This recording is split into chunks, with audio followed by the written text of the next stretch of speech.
she might be okay. Okay, the court thing is they can't go upstairs. This is a little far out of the house. What? We'll locate that somewhere. Yeah, there you go. Perfect. Thank you. That's all I wanted. Appreciate it.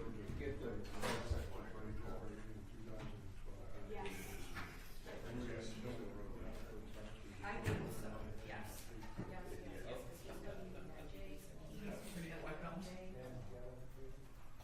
He's right there. I put this gentleman right here. News Nation didn't show up, so I gave this smile then. There's one way to make our hearts race right there. There's one gentleman reporting on a phone.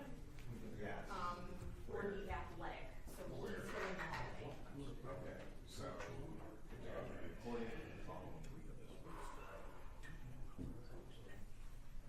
Just have to make sure. I don't have a problem with that, certainly. But they cannot take us to the necessary. If they want to put around for some reason, we'll figure out something out front. Okay. All right. Yep. Thank you.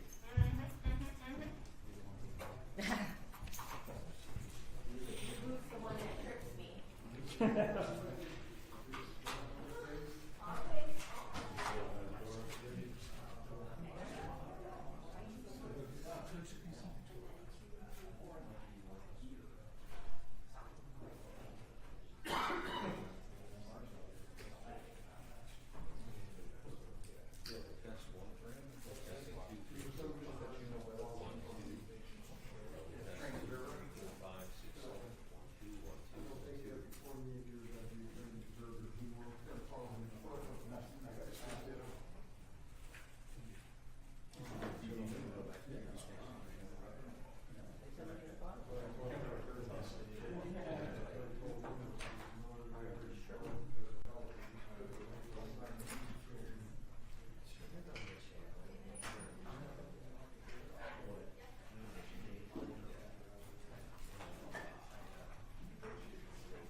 Are you guys all mic'd up and set so that we can, did you test it already? I haven't, I don't know. Okay, so are you guys good, all mic'd up so we can test our system? Yeah? Okay, cool. Thank you. Should I take them? No, you can really, you're just listening for you. You don't have to,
from Ann Arbor now, not, We also got the annual reminder that punch key is plural.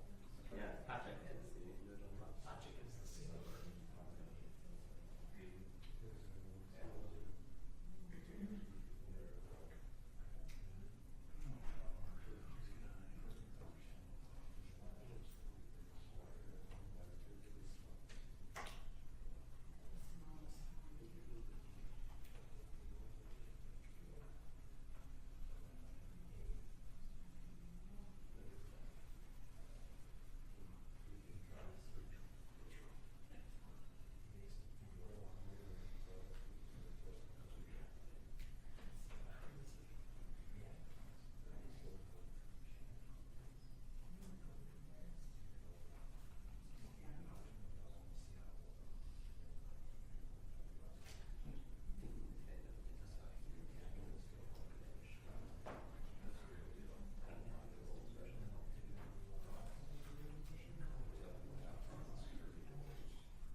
Court does call the case of the people of the state of Michigan versus Sherrone Moore.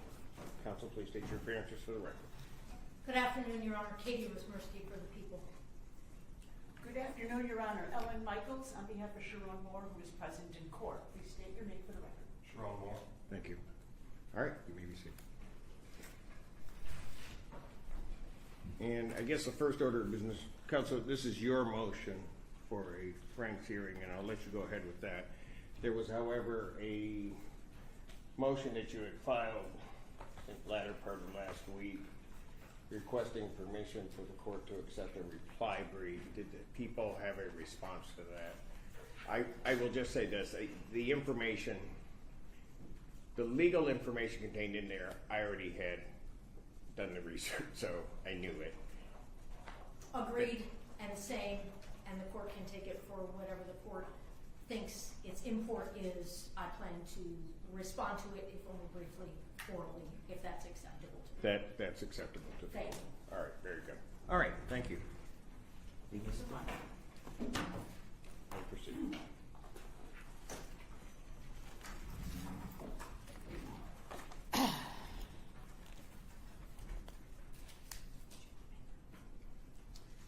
Good afternoon. May it please this honorable court. Thank you for accepting my motion in reply to the prosecutor's response on this issue. The importance of the reply that I filed is that it states clearly and unequivocally that the relationship between the parties in a stalking allegation matters. It's not stalking if the communication has a legitimate purpose. As stated in my reply, and as what Your Honor knows, is that under recently published appellate court case in the state of Michigan, it is clear that the relationship between the parties matters.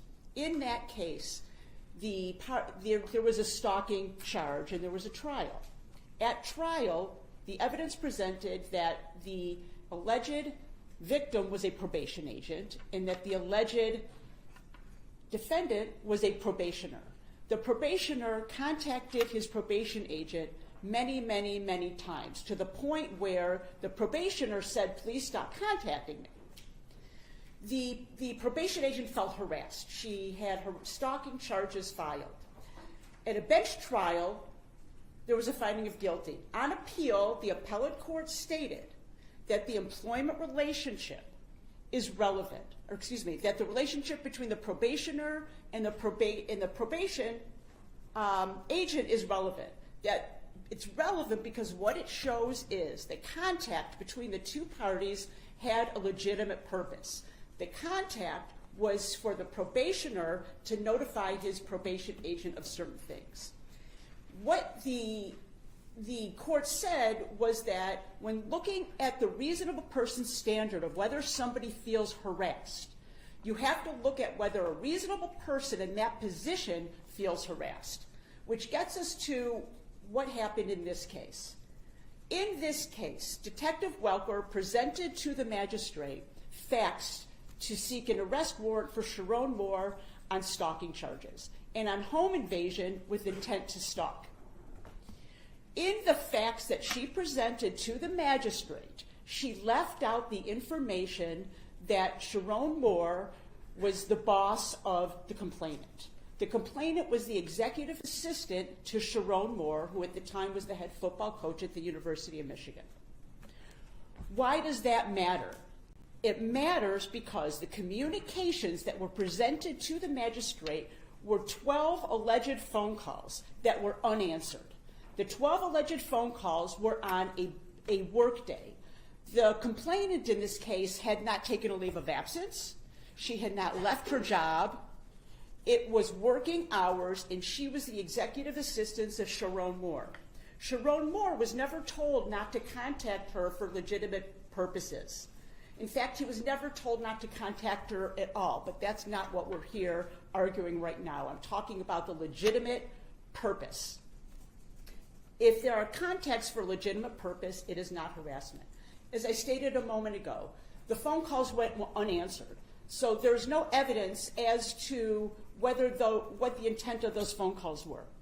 I can tell you that there was evidence in the police reports that were tendered to me by the prosecutor's office that a text message was presented to Detective Welker by the complainant's attorney as a way to show, look, he's contacting her and she is feeling harassed.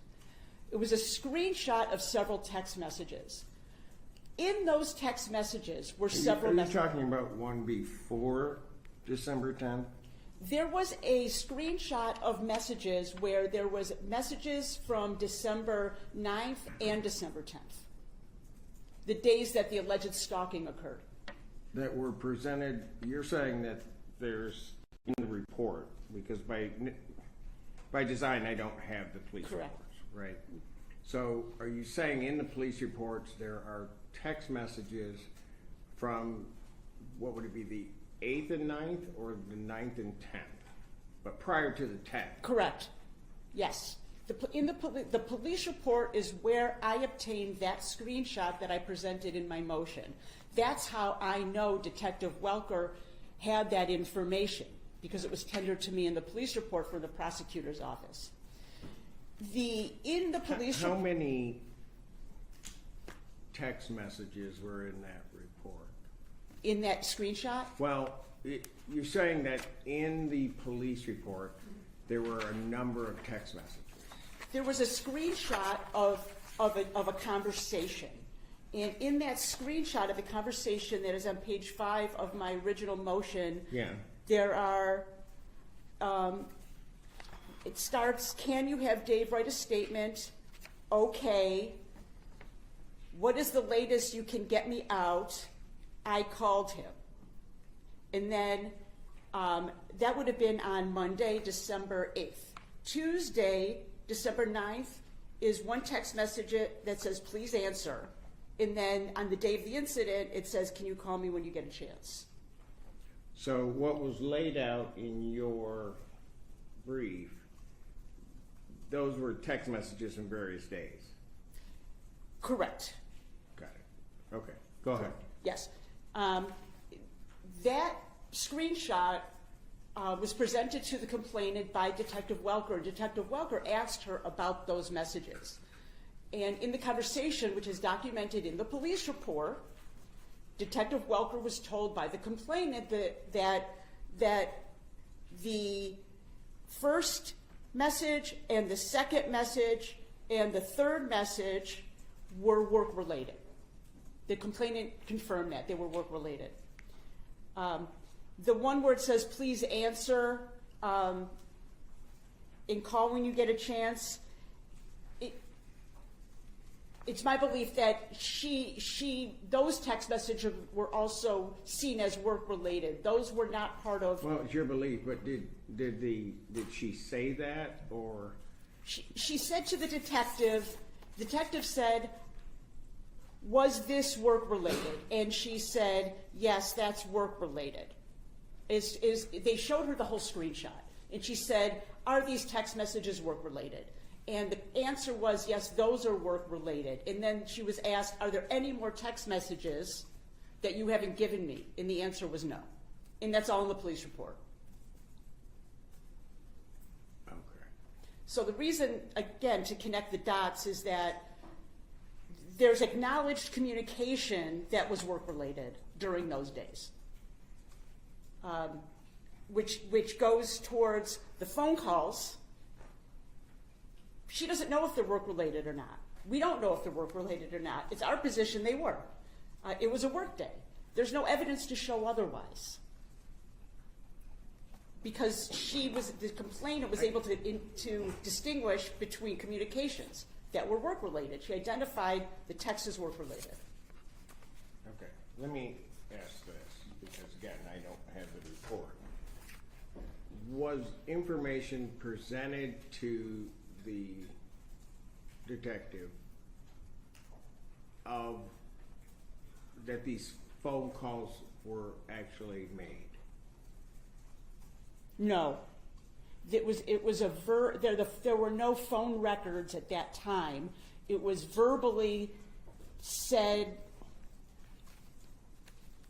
There were no phone records. It was presented I to. understand that there may not be phone records, but was there a phone log at all? Yes, I have to look. I'm not disputing the fact that there were 12 calls made, if that's what you're asking. There were Right, calls made. but here's I guess what my point is that it doesn't indicate in the swear to that it indicates that the complainant is saying these things, but it doesn't say we look and here they are.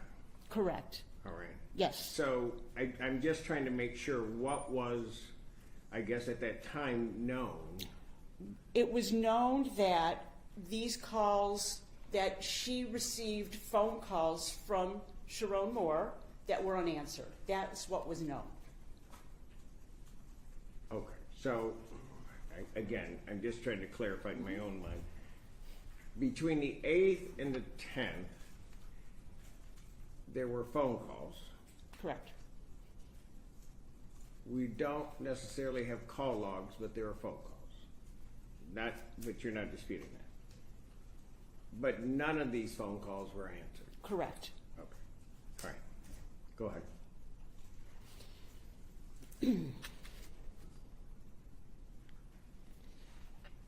At the time of the swear-to, Detective Welker knew that there was an employee-employment relationship, and that wasn't presented to the magistrate. Are you saying that that was intentionally done or just done? I believe it was intentional, but I don't believe that I have to prove that. I think that the fact that it is a relevant and material fact to a stalking charge makes it relevant and makes it a material omission. Well, I have two questions for that. Do you have any case law where a hearing of this type, which we'll call a Frank's hearing, but may or may not be, but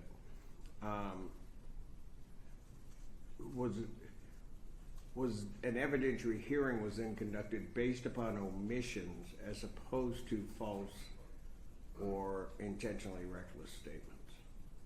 I, in fact, have a case where that was the case.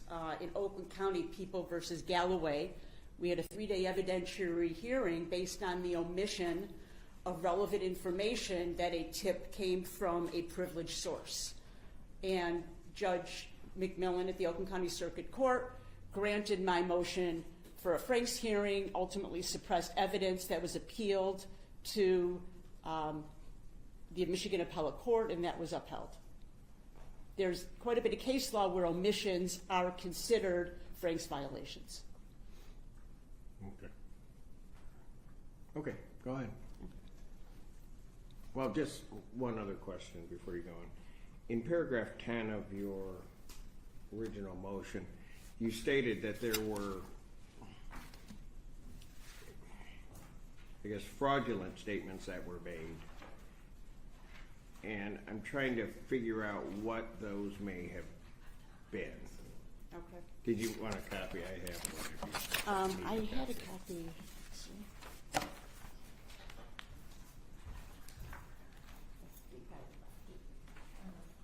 Oh, I have it right on top. I'm sorry, in paragraph 10. Paragraph 10, you state that Detective Yes. Walker knowingly and intentionally and or with reckless disregard presented false testimony. Yes. And I guess when I read these swear to, I was trying to figure out, and looking at your brief, what are you claiming that's false that she presented? Thank you. That's a great question. I know I asked it. Yeah. But go ahead. Yeah. The information that Detective Welker presented at the swear-to, a large portion of it came from information she received from Heidi Sharp, the civil attorney who was representing the complainant in in going to general counsel at University of Michigan to disclose this relationship that is the basis of part of how we got here. Mm-hmm. This Heidi Sharp is when Mr. Moore came to the complainant's apartment, the first person that the complainant called was Heidi Sharp. Yeah. Heidi Sharp then calls 911 and says a series of statements that are in my motion that she did not have personal information of and had no basis for and are untrue. Okay, that may all be well and good. I understand that portion of your argument. But in paragraph 10, you're saying that the detective intentionally gave false testimony, or submitted false testimony.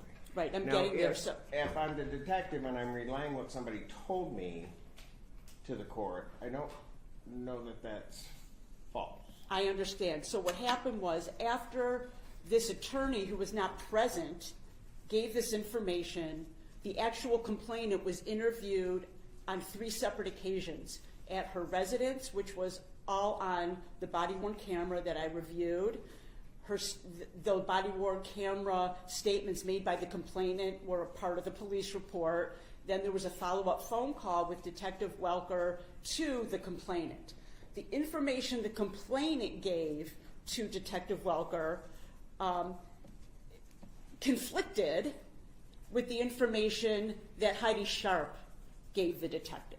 So but that doesn't mean that Detective Welker presented false testimony. It just means that, which seems to me to be at the core of your argument, that there was information that was omitted. Well, if Heidi Sharp, who was not a witness, said something that the actual witness contradicts, then it is false. Or unless you're saying that the person who wasn't present is more reliable than the person who was present. It was contradicted. Well, I get kind of what you're saying, but you're... Okay, I'll take it a step further. Okay. Heidi Sharp stated that Mr. Moore had a long history of domestic violence against Shiver. Okay. Shiver herself never made those statements. She never gave that information. There is no record of any of that. There is no documentation of any of that. There is no criminal history. There's nothing to support that statement made by Heidi Sharp. Through 3 interviews, the complainant never says any of that and also doesn't support it. She was asked by Detective Welker about assaultive behavior, and she said, no, there isn't any. Heidi Sharp's comments were completely contradicted, and Detective Welker, by submitting to the magistrate Sharp statements instead of the complainant's statements, was reckless and intentional and false. And the purpose of a Franks hearing is... I don't know. See, I'm still having an issue with the false part. I get your argument regarding what may have been reckless or an omission, and either reckless inclusion or reckless omission. It doesn't. I get that part. I don't know that. Could it be what you're really trying to point out to the court is that by placing that information in, the context of the relationship was placed in a false light, as opposed to what she said being false? Because what she says, what Detective Welker says is, yes, this is what Ms. Sharp said, right? But that's only half the story.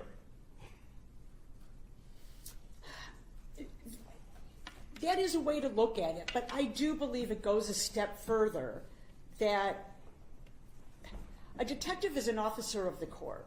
It is their job to investigate. It is their job to present truthful information to a magistrate, to show the picture in order to get, for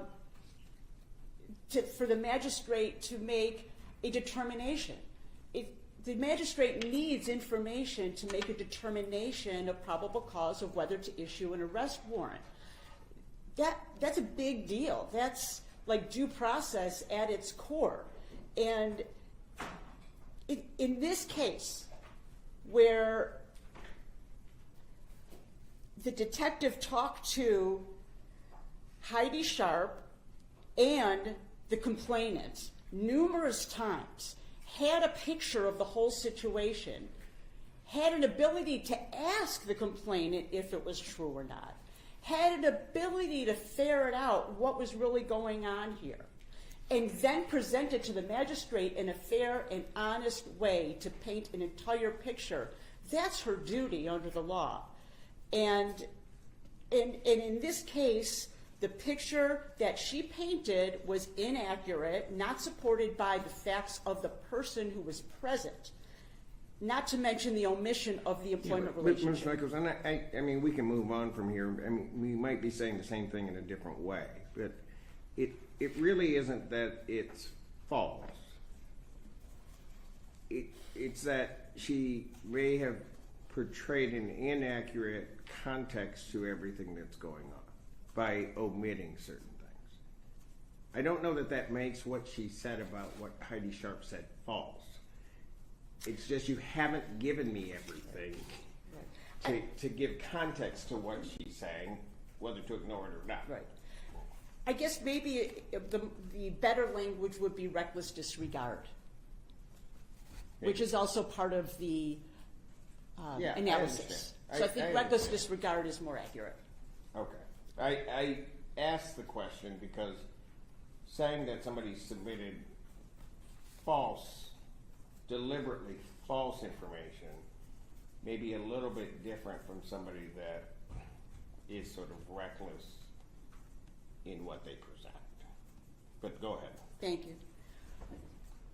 So to get back to what we're asking for, we're simply asking for the opportunity to create a record, to put witnesses on, to create an evidentiary record, to show what they knew and when they knew it, and how it was versus what was presented. We believe that we presented enough of an offer of proof as to what was given to me in the police reports. That's the information I want to go on the record. I am not presenting anything that the prosecution doesn't already know. But I believe that in the interest of justice, a record should be made to establish the information that was given to the magistrate with reckless disregard for the truth and the omission of the employee-employer relationship, as well as the omission of the acknowledgement by the complainant that she recognized that communications between her and Sherrone Moore were for business and knew the difference, and acknowledged that during these days in question, there was communications that were legitimate. And if the communications were legitimate, it is not harassment. And if it's not harassment, it's not stalking. May I have one moment? I'm sorry. I just want one other question on the last point that you bring up. The relationship itself, one can have different relationships.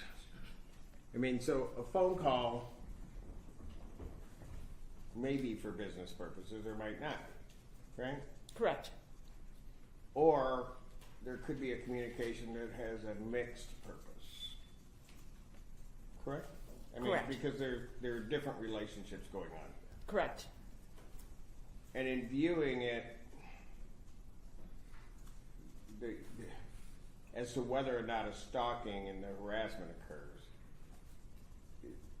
the court would have to take into account that those two things can exist at once, right? Correct? Okay. So in doing that, when there's things that we don't know, we often look at circumstantial evidence. So what's the circumstantial evidence here?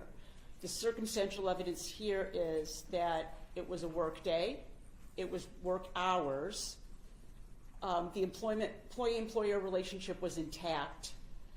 There were text messages that were work-related in those time frames that these calls allegedly occurred. And it was, in terms of the dates involved,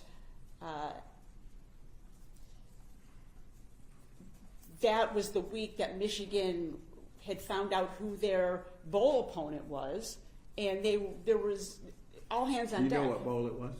Yeah, it was the Citrus Bowl in Texas. You had to turn and look. No, I Citrus. don't need to know. I was just asking you. I knew who the opponent was. I couldn't Okay. remember Citrus. It was a All right, Citrus it Bowl was a against Citrus Texas. Bowl against Texas. That Sunday night they received their opponent. Right. It was all hands on deck. So I believe those facts are relevant. If this were August and it was a break from the program, yeah, there could be a question. But the circumstantial facts of the timing of these calls, and remember, or I'm not remember, but I will state that at the time these calls were made, Mr. Moore had not been told not to call her, and had no idea that she had even gone and talked to General Counsel. He didn't know any of that. He was operating in his job. But wasn't there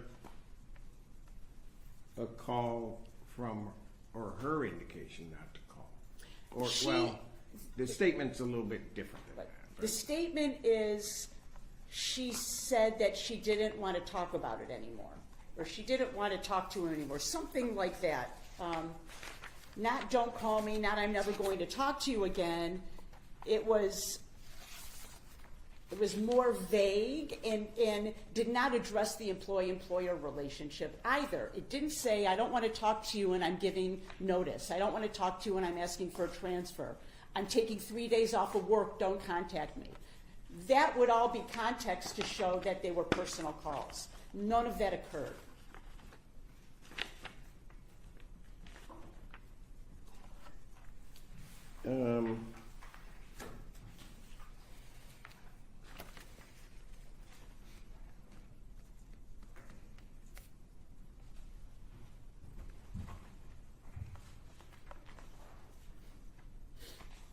I think it's important to point out what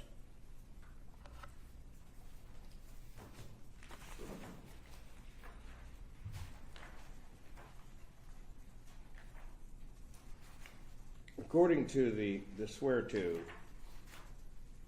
at 6 a.m. on December 8th, she told him that she had nothing more to say to him.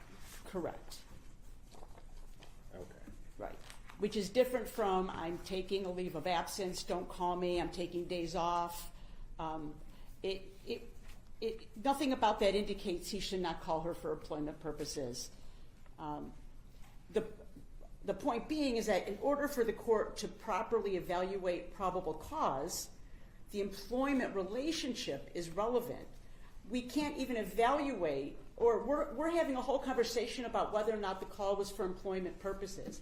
The magistrate wasn't even told of the employee-employer relationship. So this conversation in itself is showing that that was an important piece of information for the magistrate to have known, therefore it's a relevant omission.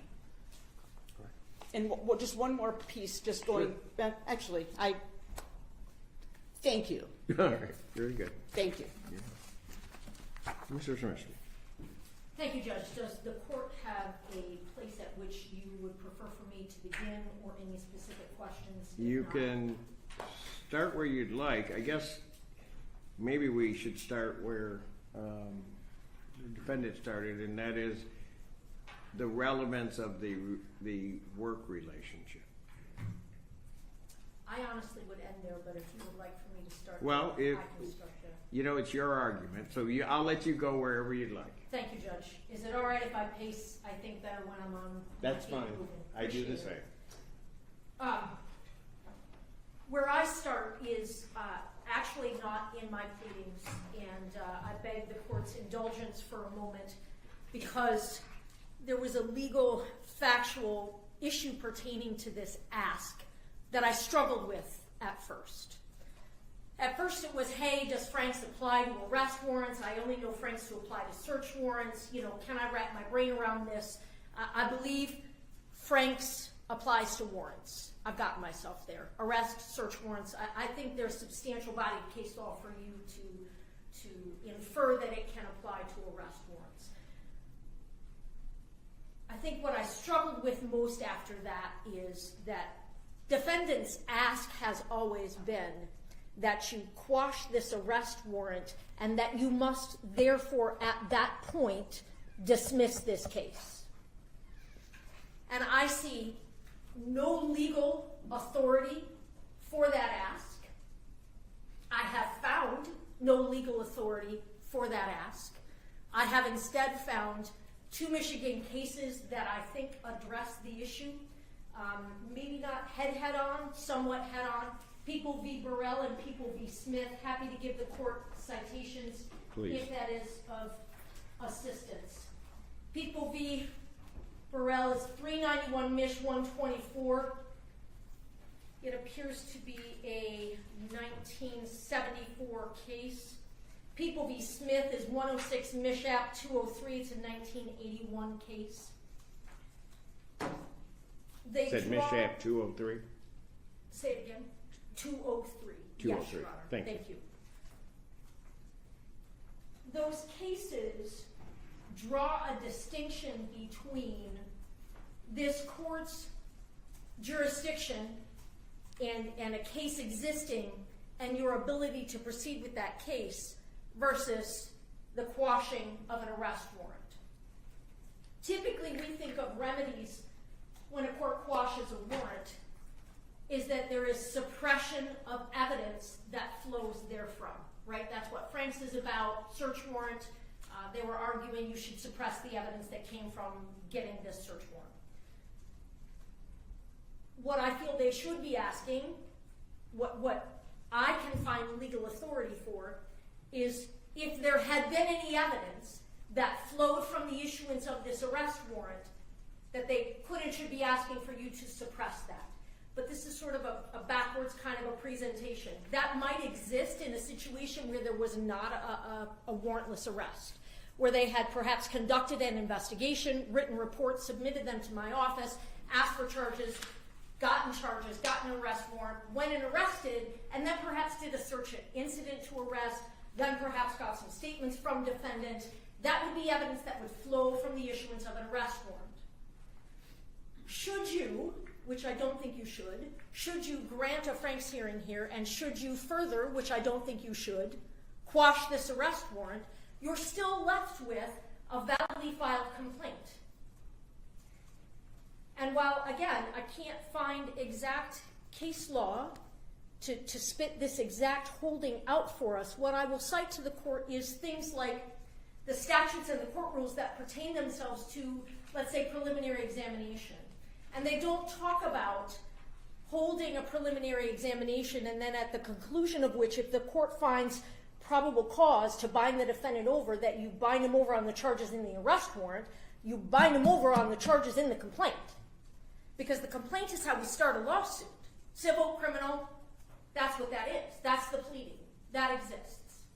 So my position is, what I didn't plead, is that even if you granted everything they asked for, you can't get to, they have not shown you authority for dismissing this case. Well, maybe not dismissing, maybe, but what if there were not, the court were to go through an evidentiary hearing, get to the end and say, well, if the information that defendant wishes and should have been included before the magistrate, that if that information is there, there would not be probable cause for stalking, then the stalking charge, the complaint would still exist, but the stalking charge would fail. And by necessity, so would the felony, because the predicate offense is the stalking. And then you would have held the hearing on the complaint. You would have evidence and information on that complaint and get to exercise what we count on you for, which is your decision-making to find or not find probable cause on the charges as they are laid out in the complaint. Correct.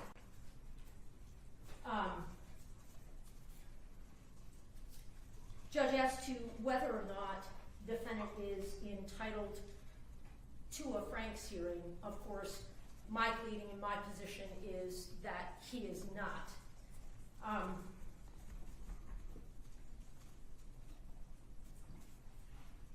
Franks talks about there needing to be a substantial preliminary showing before you make a decision to grant a Franks hearing. Honestly, in Michigan, I think we go better than that. I'll do defendant a solid and say that I don't think that he actually has to show you substantial preliminary showing for you to make that decision. I think People v. Franklin, the 2017 Michigan Supreme Court case, stands for the proposition that this is your courtroom, your motion, your discretion. You get to do that if you see fit. My position is that to do that here would be an abuse of that discretion.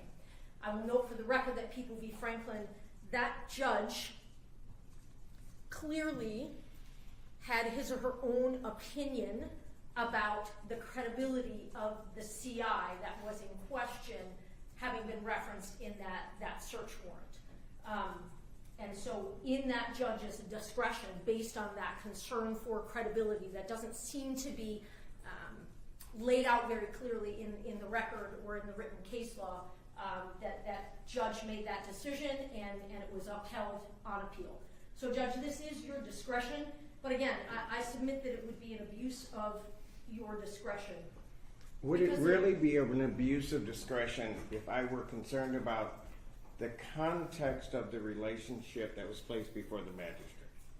Because I'm not entirely clear why Ms. Sharp's statements are even part of the swear-to. But her statements being part of the swear-to creates a certain context of the relationship between Mr. Moore and the complainant in this case, right? So I'm not sure why that's there. The court, from the time I received Ms. Michael's motion, and then your response, has had and looked at the swear-to, has itself, before necessarily really closely looking at anything, had a concern about what was put before the magistrate. And mainly because, having done swear-tos regarding stalking cases, having presided over a number of stalking cases, one of the, I think, primary things that always comes out is the relationship of the parties and the extent of that relationship, so that the court can take into account why communication may be occurring.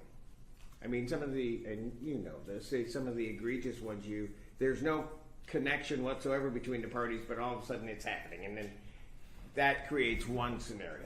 Then you've got other scenarios where you have an estranged husband and wife with children who are contacting, and then a court has to go through an analysis about what the context were.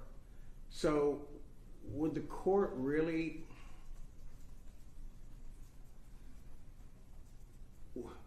would I be in error to have concerns in reading the swear-to that none of that was placed on the record regarding the employment relationship, let alone, might I say, and I'm not even at this point clear as to what the duties are of an executive assistant to a head coach?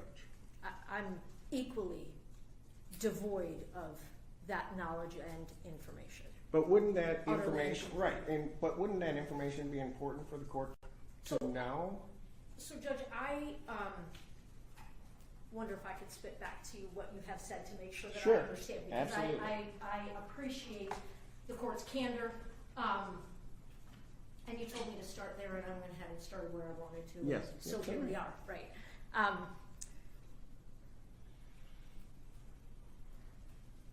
There is no question that most relationships have a context. And the court is correct. There is some stalking that exists in the world that is stranger to stranger, and it is what it is. I have encountered precious few of those. Most relationships have context. I think the court was very much in tune with the reality of this situation when the court earlier was questioning defense counsel and had some commentary along the lines of, but can't both things be true? Meaning, can't there be stalking and an employer-employee relationship? And the answer to that is, but of course there can be. Simply because there might be some amount of communication between two people that is to be expected or a part of a job. But if it is used and abused to threaten and harass and perpetuate more and additional contact, conversation, varieties of contact, it should not negate stalking. What I will say is that I take issue with defendant's characterization of, I think you call it Eichler, E-I-C-H-L-E-R, the September 2025 case that they have cited to you about stalking. I think really what it stands for, my read of it, is it's a commentary, it's a ruling and a holding on the status of the victim in that case. In that they said, because we all know stalking is a subjective and an objective standard to it, right? It has to have made a specific victim feel terrorized, threatened, harassed, molested, that list of statutory factors. The actual victim and a reasonable person also must have felt that way. And so what this case comments on and holds is that it's a reasonable person similarly situated to the specific victim in this case. In other words, would a reasonable probation officer have experienced this kind of communication to be threatening, harassing, molesting, so on and so forth? And the court went on to comment even further about sort of what it means to be a probation officer, and that you deal with individuals on the regular who have difficulty following direction. Court went on to underscore that this communication from this particular defendant did not involve any kind of threats, did not involve going to the victim's home or place of employment. It was simply texts, and they were all able to be characterized as about probation issues. So it is, while it does exist as a case in the context of an employment, if you want to call it that, relationship, it's very specific, in my opinion, to the specific roles that those two individuals played with one another. Yeah, but that burden rests with the people to show that. Isn't that true? I mean, during the course of a swear to, that would have to be shown to the court. I don't make a presumption that it's one way or another, do I?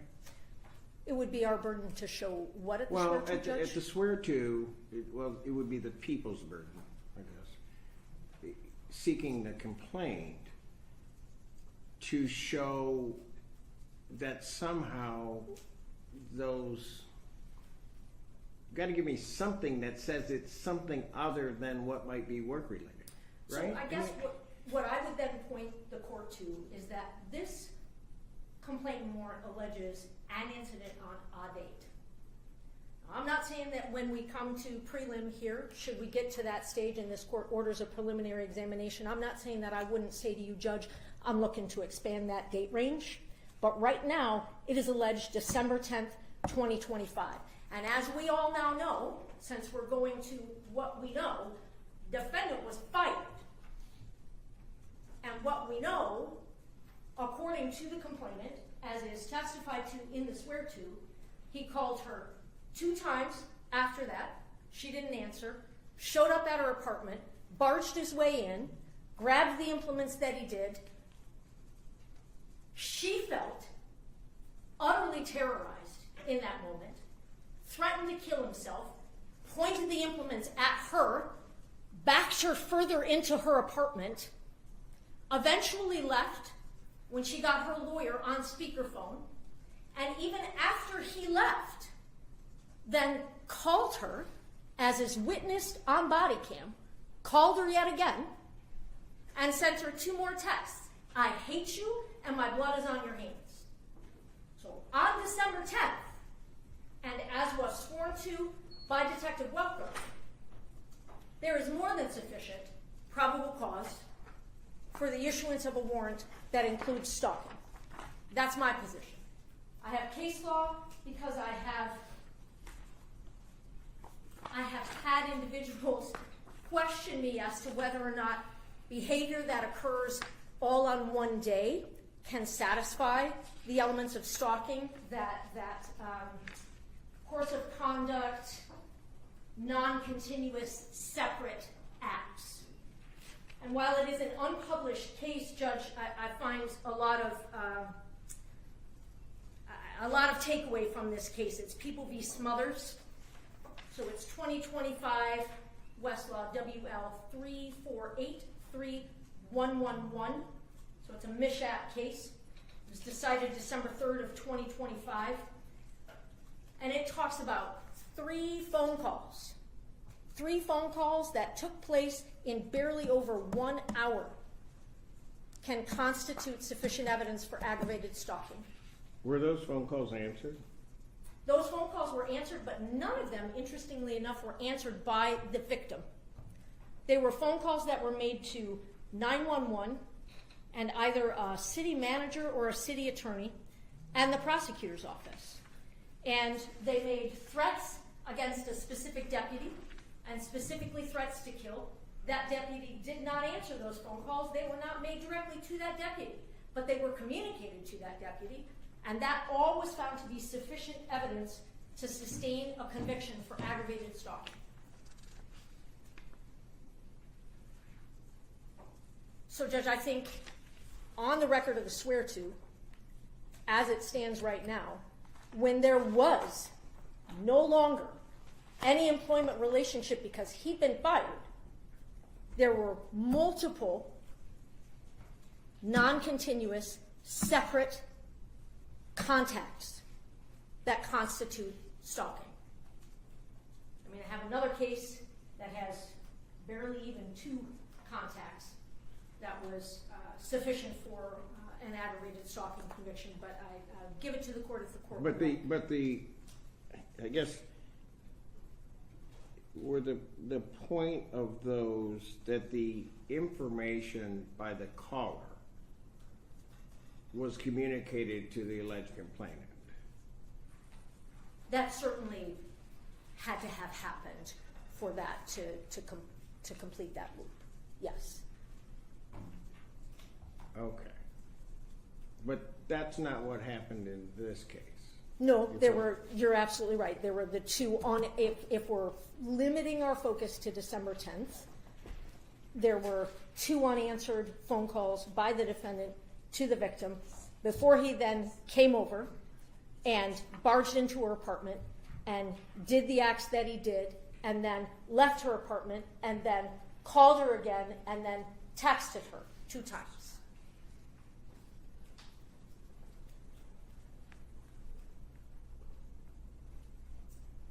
Judge, I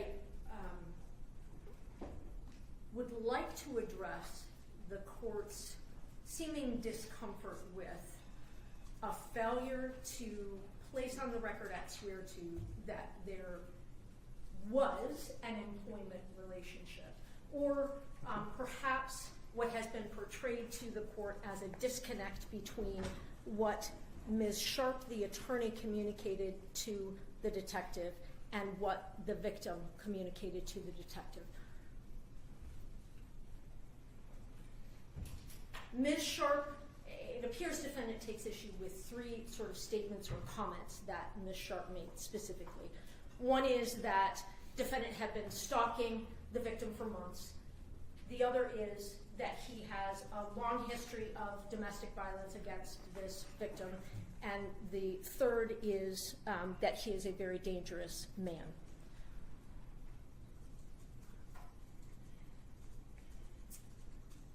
What I will first say, because counsel calls all of those false lies, and cites to the fact that there is no criminal history, there are no other police reports, things along those lines. Also cites to a follow-up conversation with Ms. Sharp wherein she says none of the acts that I'm talking about would likely rise to the level of physical abuse in your criminal world.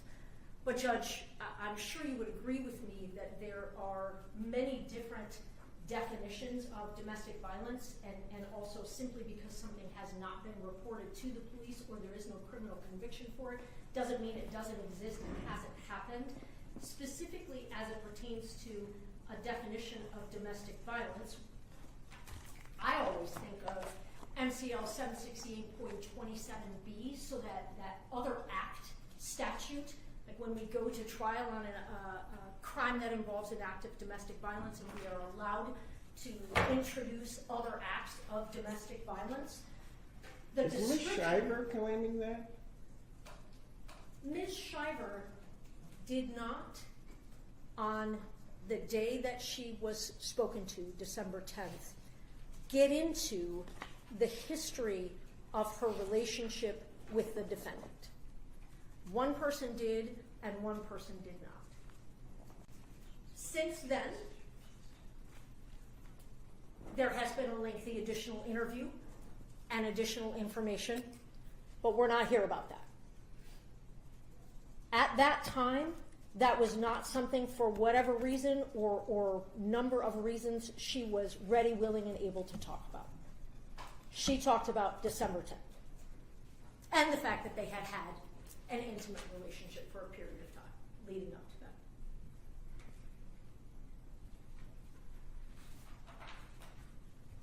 So, Judge, to characterize Ms. Sharp's statements as lies simply because there isn't any adjudicated history of it, that misses the mark.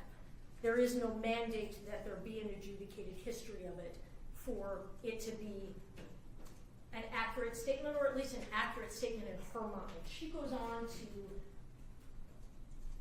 talk about, a specific example she gives of what she means by that is that he has a history of threatening self-harm as a way to exert control over the victim, and that he has a propensity to use knives when he does that. So, Judge, we all know domestic violence includes a lot of things, and that emotional harm, again, I point the court to 768.27b in terms of definition of domestic violence, and certainly it can be causing harm or attempting to cause harm, but it can be placing a family or a household member in fear of physical or mental harm. It can be engaging in activity towards a family or household member that would cause a reasonable individual to feel, and then it lists off all of the stalking variables: terrorized, threatened, harassed, intimidated. Those are all under the umbrella, just in that one subsection of law, of what it means, what domestic violence can mean. There isn't any showing that what Ms. Sharp said was false or a lie or inaccurate. Well, but I think something might be, and this might just come from the court's knowledge of how long the college football season is. She stated to the officer, or to dispatch, I think, or somewhere, that he had been harassing her for months. Yes. Now, if I just take months as meaning 2, it could mean more, and I take it from December 10th, that means that he was harassing her as the executive assistant through the majority of the Big Ten season. I'm not sure, and that's part of the court cut. I don't know how that works, how that would even happen.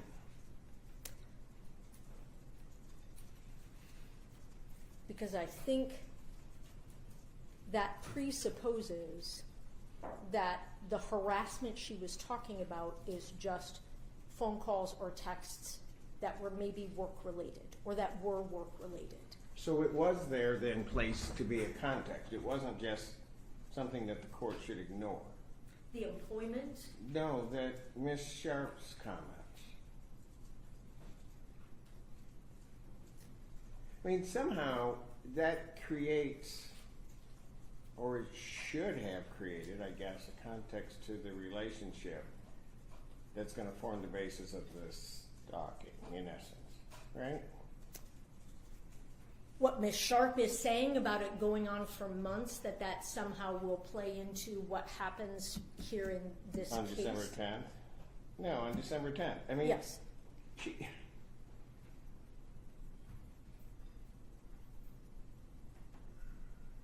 well, then why wasn't it all given Which, to the magistrate? which is the meaning that they had an employer-employee relationship. Yeah, but it's even, and again, I don't know, but I'm just going to assume that it's different than just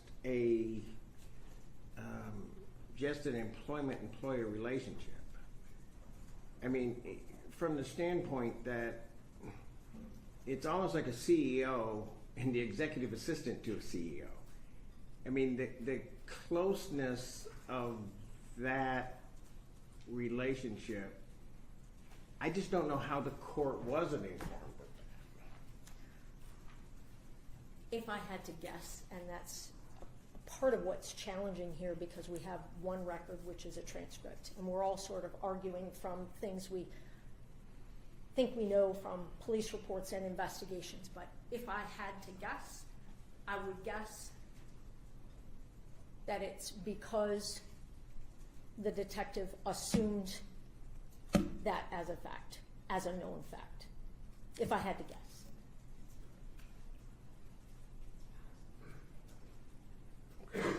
I mean, that's about as honest as I can be. No, I understand what you're saying. Yeah, I mean, it's one of those that seems like a judicial notice sort of a thing.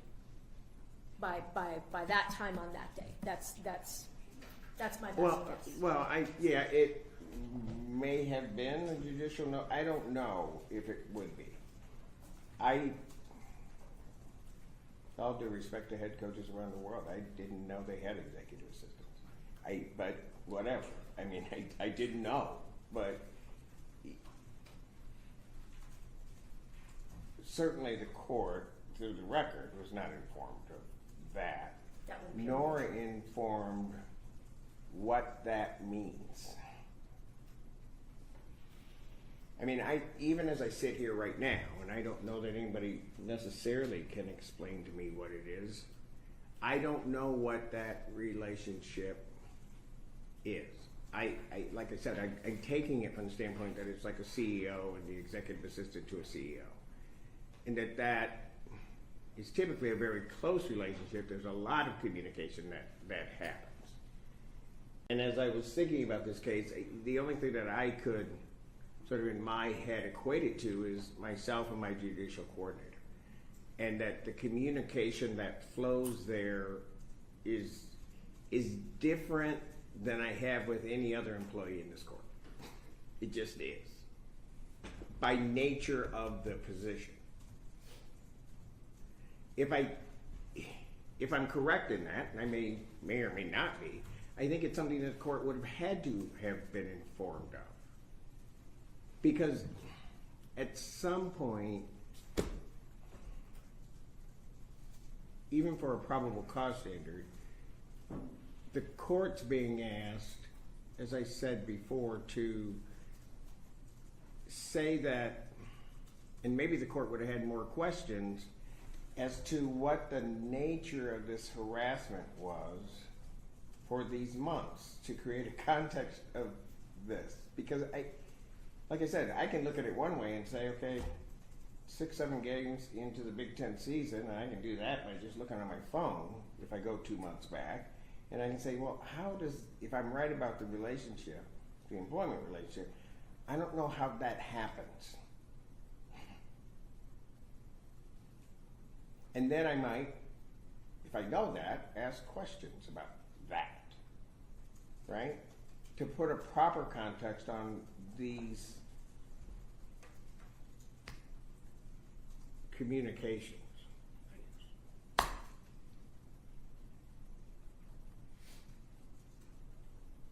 So, I'm sorry. You may go ahead. No need to be sorry.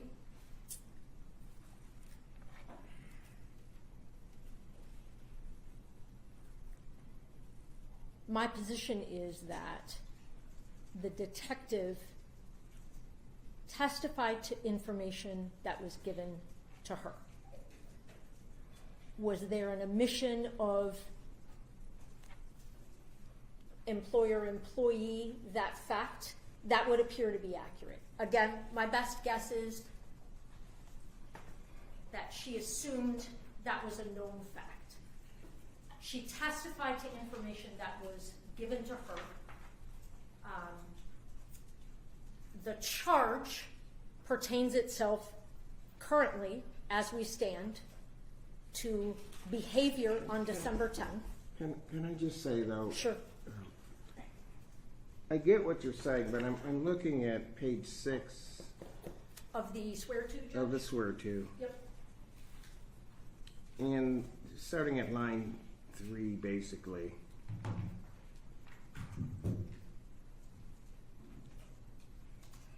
She stated that after telling him this, that being that there was no more to say to him, that he continued to call her approximately 12 times and sent her text messages over the next 2 days leading up to the date of the incident. Now, I just stopped there.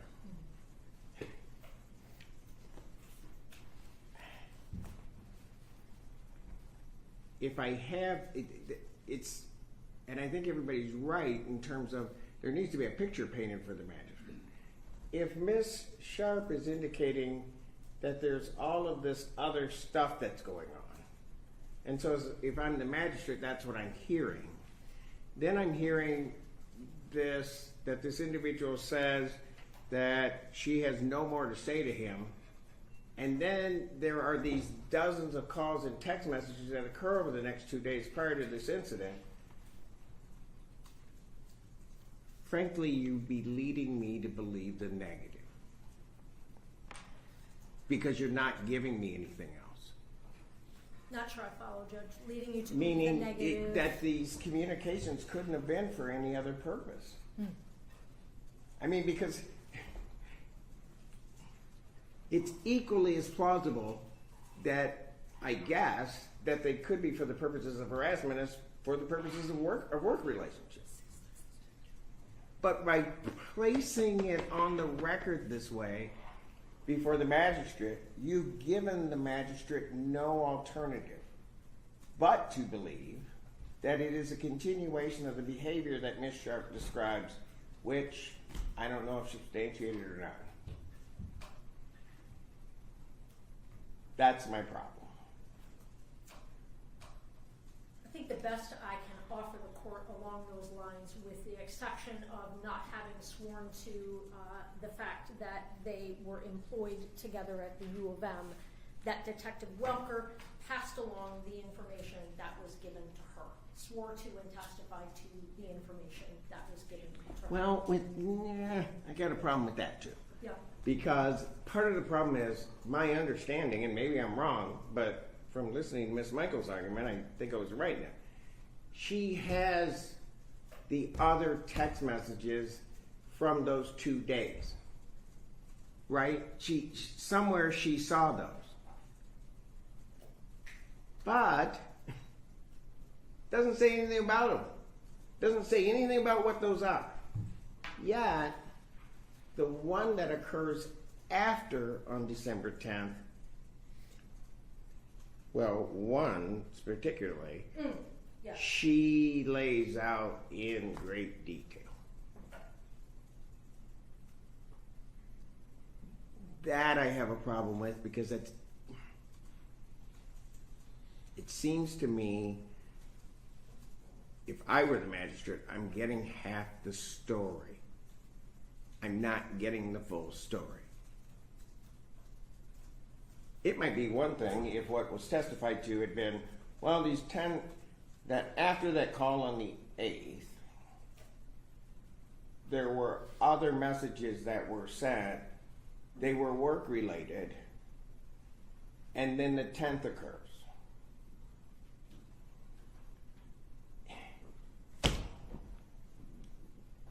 I just made that up on the fly. It doesn't seem that hard, but that's not what was said.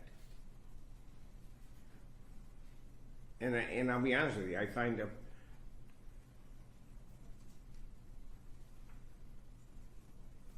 it a problem when the court isn't given all of the information for the court to make a proper determination of probable cause. I really have a problem with that. Because quite frankly, I think that the defendant's due process rights, as well as the right of the people to be able to proceed with a validly sworn out complaint, are at jeopardy.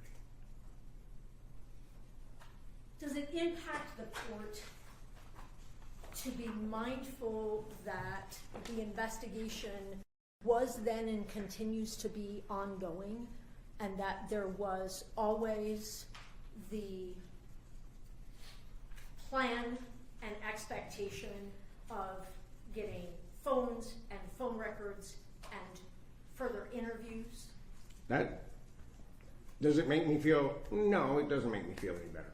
And the reason it doesn't is because if you think you needed that, then you needed to wait. Okay? But my problem isn't what's going to be gotten later. My problem is disclosing to the court what you have now. So that I realize whenever these complaints are sworn out, and quite frankly, whenever the court may be dealing with a moving case or a case that is, there's always this continuing investigation. Sure. So things can change. But, so the parties come in, and what do the parties do? They give the court what they have at the moment they got it. All of that could change at some later date. So, if you're asking, does that make me feel better? No, it doesn't. As always, I appreciate the court's candor. I am happy to answer further questions, but my position remains that even if you excise out the statements that defendant takes issue with, calls false, calls inaccurate, what you're left with still is more than enough for probable cause, Judge. If you take the recitation. But Ms. Mercer, I don't mean to interrupt you, but it's not only taking out certain things. I would then have to add certain things. You're worried about the omission. Yeah, I'm very worried about the omission. I'm worried about the omission because those things at the very beginning that Ms. Sharp says create that context to the whole thing. I mean, the whole thing is sort of painted by that. And I think, quite honestly, that's why Detective Walker led with that at the swear-to. She's painting this picture, and it's all, I tried to look at it as objectively as I could, looking at the swear-to. It's all one-sided when you look at the other part. I think courts are entitled to more than that. You give us everything, let us make the call. That's what we do. But I don't think, well, what worries me, I won't say it in the definite, what worries me is the magistrate did not get that opportunity. That's what worries me.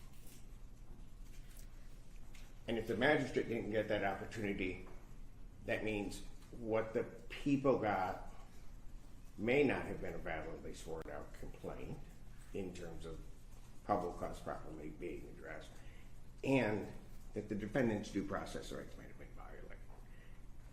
That's my problem, or my concern. And I don't know how, which is why I asked Ms. Michaels about specific cases regarding omissions, because it's really easy if there is information that's in, and when you look at how most of the courts address it, if something comes in and it's false or it's reckless disregard for the truth, and then the court gets to the end and the court just has to ignore that and then say, oh, is there still enough for probable cause? Quite frankly, that can be a very easy analysis. I don't know the well, I won't. I'll figure it out. But the analysis where something's missing. And I don't disagree with that. I appreciated the court's questioning along those lines. I also am unfamiliar with case law that addresses that concept. My gut reaction has been all along to say that that is because those are issues that are addressed at the sort of test the evidence stages, like a prelim, a bind over, trial, things like that. But that's nothing more than a gut reaction. You don't ever want to endorse hiding the ball. You know, that's not who we are. That's not what the system is. That's not what the system should be. That's not what we stand for.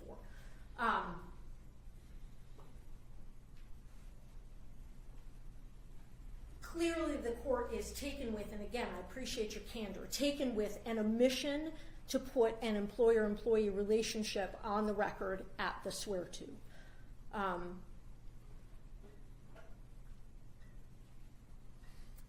I can't fix that in the moment. I continue to believe the remedy is a preliminary exam. The court obviously may disagree, and if we hold a Franks hearing on that, then we hold a Franks hearing on that. I continue to be of the position that once that relationship is over, there is more than sufficient behavior that was sworn to that satisfies probable cause for the stalking, which then satisfies an element of the home invasion third.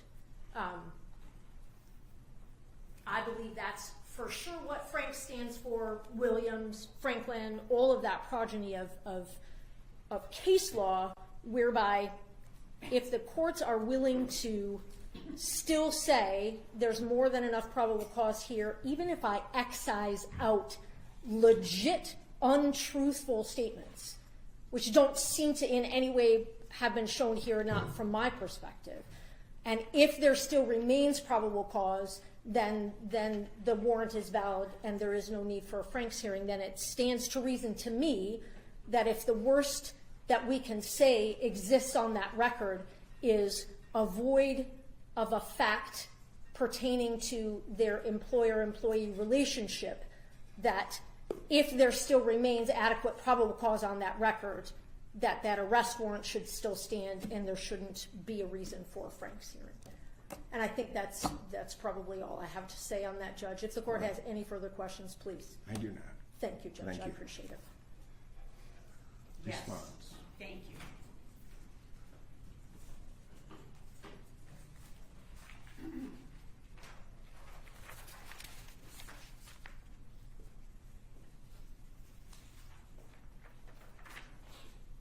The first thing I'd like to address is the position the government is taking that there are enough stalking acts on December 10th after the end of the employer-employee relationship.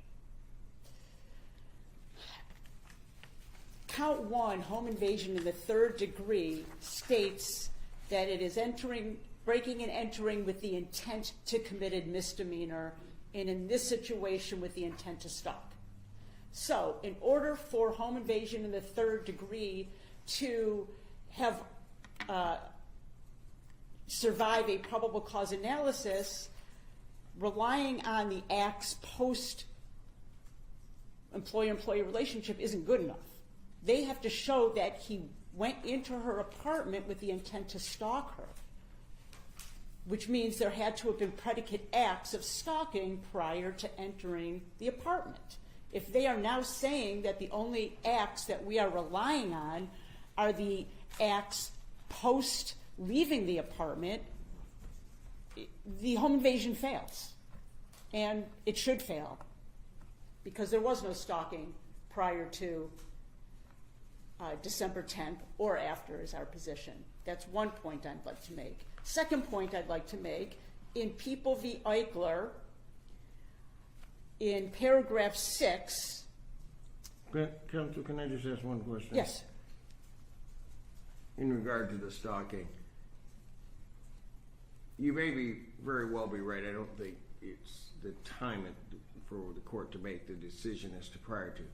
But after entering, leaving, and then texting, those could be non-contiguous acts that could constitute stalking. Too soon to answer that, honestly. I haven't been, my mind That means yes, but No, go ahead. not necessarily. No, go ahead. No, because no, stalking- you're not. I understand Okay, why you don't stalking want to isn't- answer that. But those could potentially formulate a stalking charge. I might agree with you that the stalking, as it's framed in the complaint, isn't the predicate for the home invasion. I get that, but that illegal entry or potential allegedly illegal entry and then text message could do that. Assuming it can show intent to harass and all these other elements Understood. that I would have to analyze, which is why I'm saying I'm not going to answer that until I actually analyze the facts. That's okay. I've got my answer. Go ahead. You can keep with your argument. But it's important, though, as to the felony. I mean, a felony is much more serious than a misdemeanor. So if the stalking fails as to going there with the intent to stalk, breaking and entering with the intent to stalk, that would have to have been a second or third act. You can't go and do something. I'm not saying I'm disagreeing with you. Okay. I'm just saying Thank you. that you made a statement Understood. that I might disagree with, but go ahead. The government also pointed out that there, in the fact pattern that she just relayed to you about Mr. Moore walking towards the complainant while he was holding the butter knives. I'd like to point out that the prosecution or the charging agency, they're the ones who get to choose. They didn't charge him with assault or aggravated assault or any assault. They looked at the facts and didn't even ask for that. So to describe him as dangerous and assaultive, they didn't even see that as assaultive on that day. I just want to make that point. Finally, the prosecutor also stated that there was further conversations with the complainant to flush out more of the history. That conversation occurred prior to the swear-to. The in-depth conversation with the complainant was documented in the police reports and is on body cam video, audio and video, and at no time does she describe a history of domestic violence or a history of stalking. And one more thing is,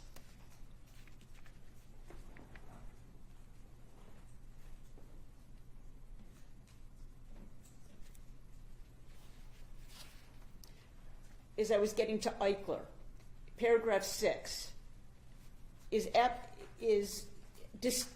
the government tried to say that Eichler can only be applied to cases where it's a probation or relationship, that it's limited on its facts and should be seen as limited in its holding.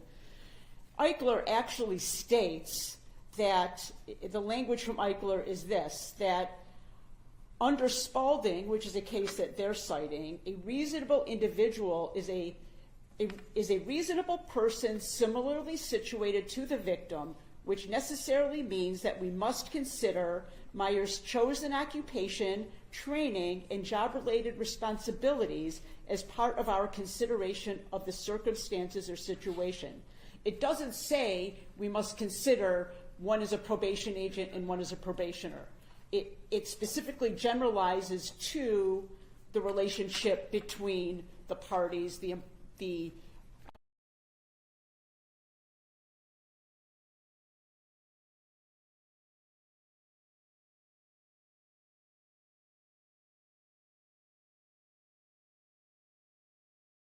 information of the employee-employer relationship. Putting something on the record matters. That's why we have a record, that's why we rely on a record, that's why we make a record. If the employee-employer relationship isn't on the record, we cannot assume that she had any knowledge of it. Finally, if there was notice at all that, well, he's the head coach at Michigan, who knows that the complainant was his executive assistant?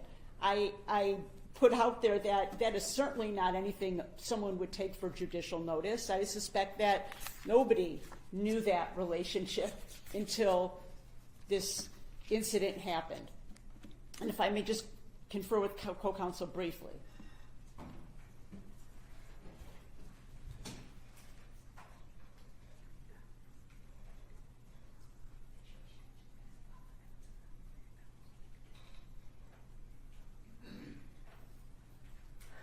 One last point to make is the prosecutor presenting to Your Honor that it is a known fact that Sherrone Moore is the head coach at Michigan. That known fact would be from the media, from the news, from various other places, and it's improper for a judge to rely on that kind of information at a swear to. Let me just ask one other question. Let's say, hypothetically, you go through the entire thing, we have the evidentiary hearing. What do you believe the proper remedy is?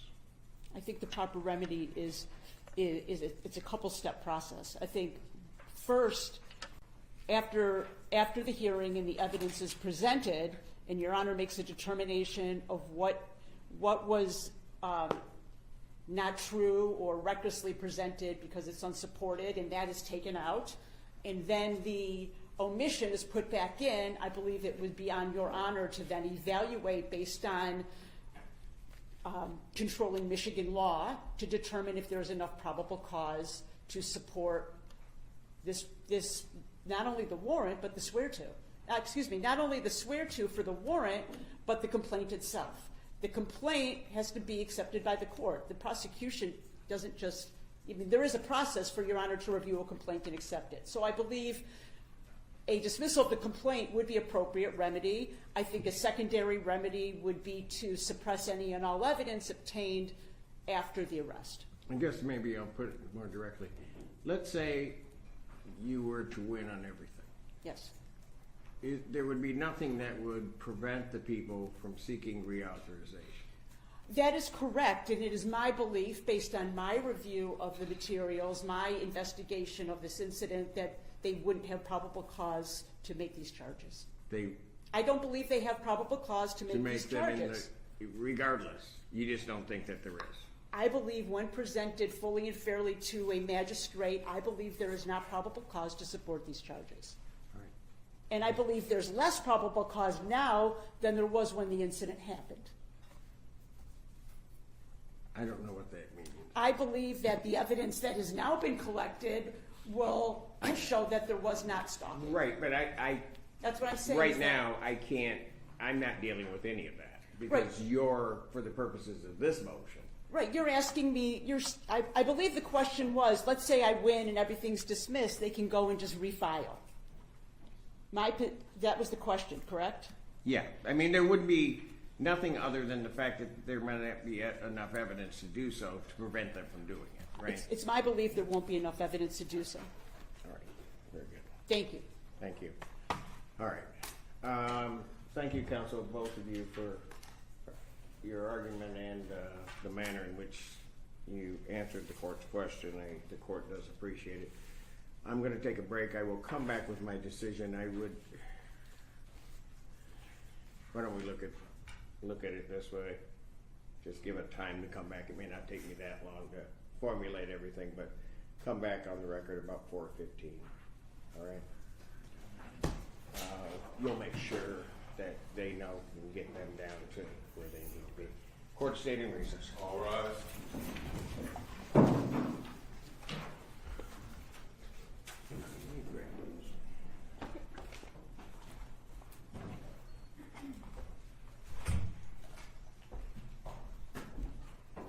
You may be seated.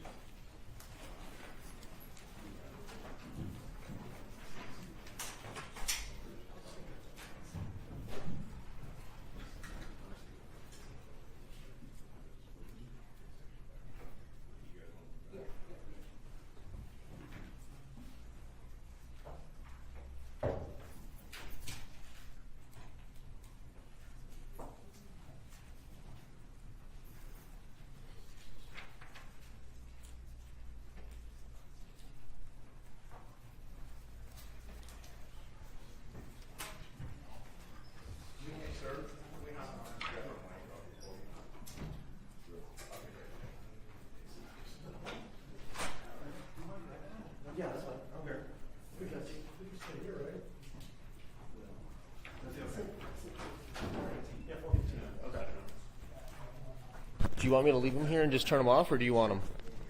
Can you pull mine up? Which one are you? No, mine's the one that Oh, got you. Here. Give me that road too. Yep. Thank you. What are we doing?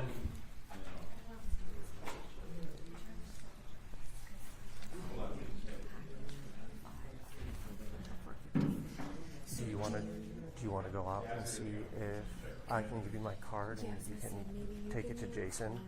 Take it to Jason. I log on Jason's thing. Yeah. He edits, and then Tim's watching the stream back there. He can let me know what happens, Right. Yeah, that's and fine. I can just put it back. Yeah, let me just.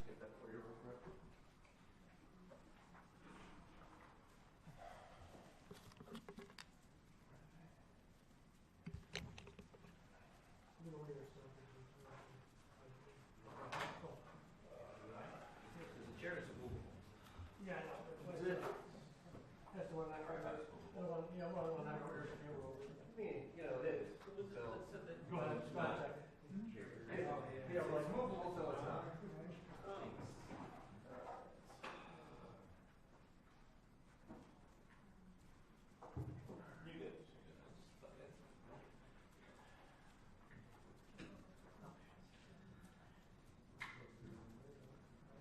That's true. Very true.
Can you hand me mine out there on the thing? On the thing, I supposed to do the batteries in.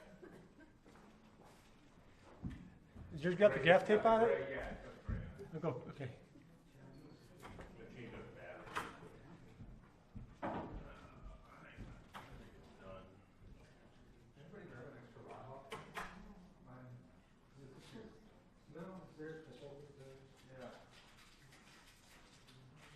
Did you get a log off of here, Matt? No, Yeah, I got mine lost. Yeah, I gave him.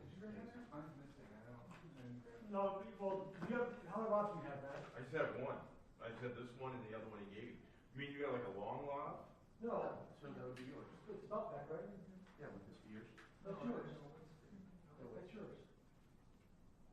No, mine's up there. Oh, you know what? I must have grabbed. Okay. That looks like mine. Here, I'll double check. Yeah, this one's mine.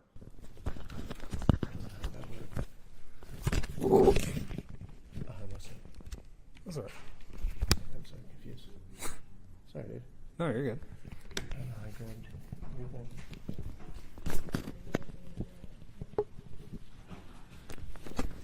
Did you find it? Yeah, Eric had it on accident. It's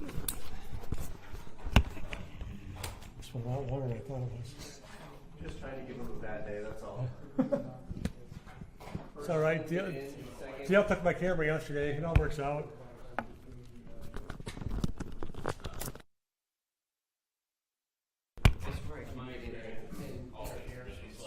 Hang on, Mike. Hold on a second, Chris. Yeah, we're gonna have this one. It's weird because it's just it's a random like to me it sounds like it's just kind of like clicking out. Oh. I think it's something like when they turn all the lights on because there's not before. Yes. I think Matt was telling me about that it just kind of hit. Nervous because I haven't been able to look at my computer to see if it's 74,000 because I was going to go into Okay, now.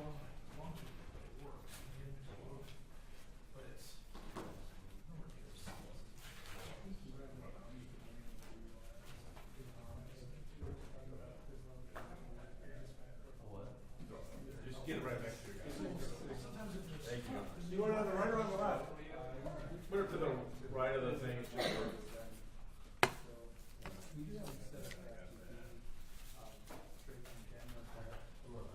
How about, Matt, how about this one? I'm done with that. I don't think they're gonna argue. He's making a decision and that's it. Yeah, you can plug it USB. Actually, we gotta run through the door. Right, that's what we're gonna have to like, throw it out. Because it's a wire. Well, what I'm doing is hop over here, grab it thing. Matt, I want to see you jump that entire railing with all your gear. You're gonna see it. You're not gonna see the tripod, but you'll see it with the end. I'm not gonna lie, being first, I think you get a little bit better of a position. Instead of being the first one in, it gives you a little better position. Second, you try to get out. You can jump over the rail though. Like, you know, like that, it's like, a lot of your next is you get a better shot. everybody on the Yeah, phone, yeah, video, first shot transmit, is live. kind of- Nobody can say anything. I went where they told me to go. We've been doing that for a long time. Yeah, it was, on my class, because I, like, literally, I keep getting more flexible class or something. It's just the angle. Right. I barely missed it. If it sits up, I'm good. If it sits back, I don't. Yeah, it all depends on which way he's moving on my thing. Yeah, it's not awesome. I don't think I'm gonna do this when we leave. We gotta. You guys have crews outside, don't you? Yeah. Yeah. I'm gonna, no, get out of here. Oh, okay. Yeah, so I said, we got on the outside. She was like, I'm gonna come back in. I said, why? I was like, stay outside, because you know she's gonna talk no matter what happens. I mean, She gonna wait for us? there was some time last time. A little bit, Okay. yeah, but I mean, just depending. Right. This morning at 1 a.m. Sure.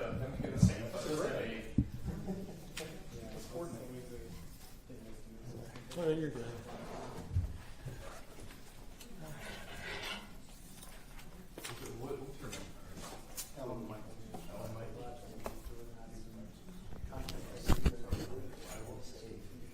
What I'm warning you, there's no always responding. For the record, people say, right up.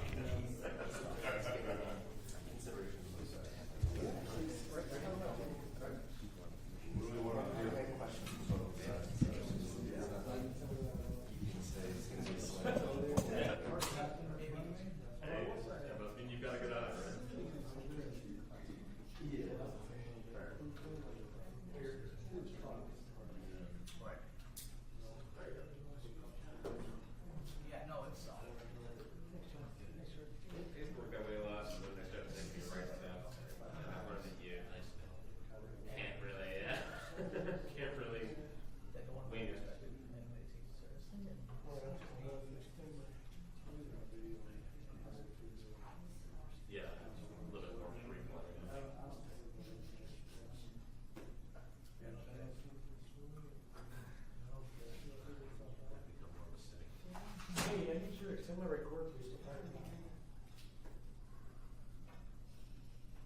Okay, okay, cool. All right, thank you. Here.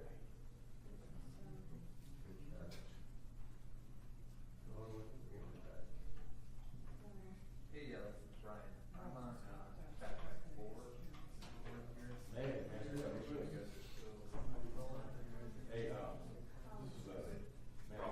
place where you can't even move. So you'll see bars. And if everyone's required, you go to the same spot. I got other audio. People are better at it.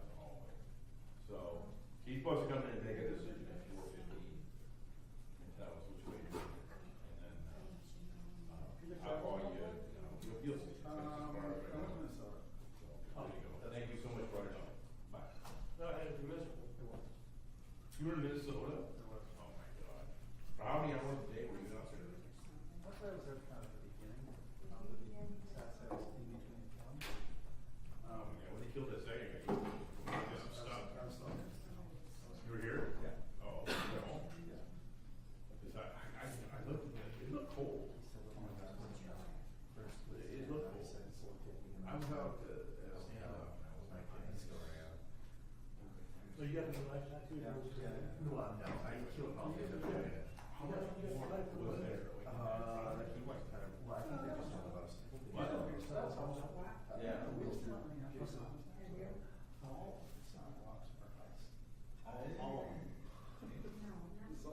It's a weird thing.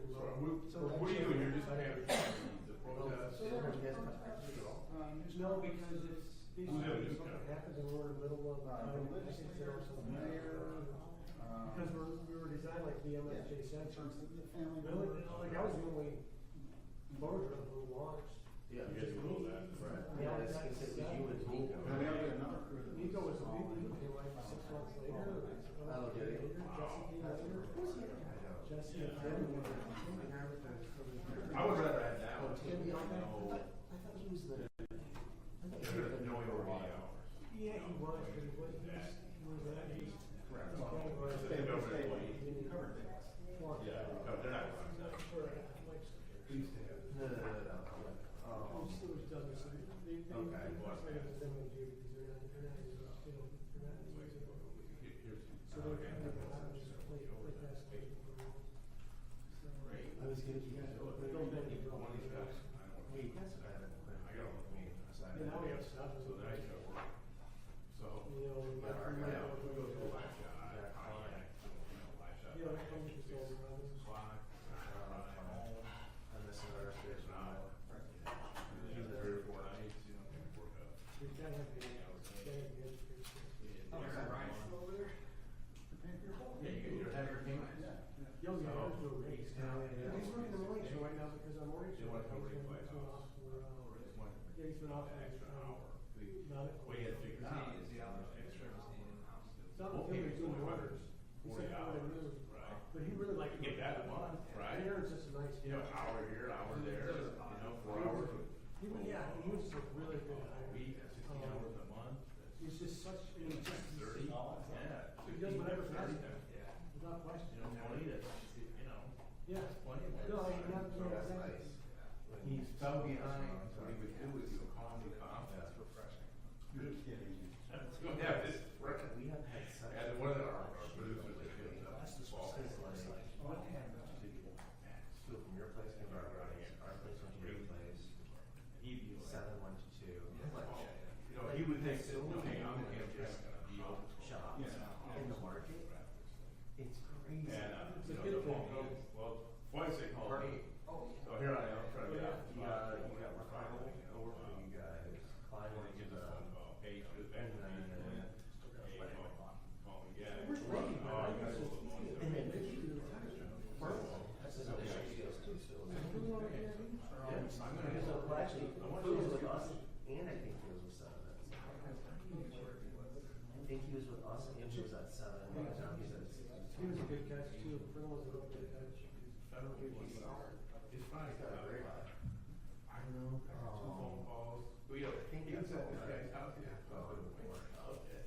You know, like a box. Well, eventually what happened was, well, eventually the angle was, he That was a scare for you guys. got caught, he was looking at it, I can't say his name, what's his company. this was unrelated. Yeah. Okay. And, I was kind of surprised to see him driving a box. it's always weird when you see somebody driving a different car in your life. Let's bring it to a totally different level. Because what he was, he didn't want to do like big overtime, 8 hours. We got a couple You shooters. want to just do an hour here, hour there. Is there no, Yeah. in that shop, is that just that bad, or? Yeah, we got two shooters. Yeah, they do all the time. Yeah. We're in the criminal outside. You know, We're taking a look. the second year I was here, they took the compound, the hours. Yeah, is that like a weekend shift? It doesn't say, it might include some My weekends. first full year, I might have been over to We're not working you know, on weekends. and, But we're working on, we're in the middle of like. And then after that, I mean, I always got it. That year, I was with the, It's based on seniority, we don't need to like you guys do. It's really as any point. I did a bunch of It's the same shit. I mean, you know what I mean? It's like you guys do like every May, right? for you guys. I mean, I did the Buffalo. Yeah, it's like, and that's really weird too, like when I was in Indiana, maybe on the street, like sometimes it's like, Yeah, they just have me I edit did for there. like I had it for like a month. Oh my God, I remember I that. didn't mind, especially like they had me edit in the winter time, that was fun. And then I kept thinking, then it was like, I kind of feel like, sometimes I was kind of like the night side editor, so I always worked late when I was there, and then Yeah. they'd have me like also be like in-house shooters. So it's Stuff, and then you like, get over and. to grab my camera, I was gonna wander around and, you know, grab my camera, wander around the newsroom. Because I give your guys way all the time. How much room do I have before I get in your way? You won't get that much. Okay. Yeah, plenty. I was gonna say, you got to be part of that. Yeah. But I don't even know how much Our next I'm. second goal, though, was your first goal. I don't need it now. Is that your first goal? I used to, you know, but. How many times I have you been in I feed every single woman in Metro Detroit. Something goes in the record, but it's still statistic forever. I think it was worth it. I'm a little more discriminating, you know. I go, I'm making fed, You gotta keep the door closed. you know, back then. It's there for you, but The learning curve. I didn't actually keep the door closed. And then I went to school. It's close. The play was not. Yeah, yeah. Yeah, like an annual thing. The door's been open. People would party with I can't remember the last cases around. And then it was always winter, summer. I didn't really have them out in the summer, because that's when. Oh, you said the door was closed. You know, part time, so I was You're right, and the door smashed, right? The damn- just put me on the schedule, so you don't worry about what. Every time those guys. Yeah, I haven't heard of the girl that owns the fly. So life's close. She's not the same. After 10 years, finally. Square on. Fire. Blew the damn wall off, I laughed.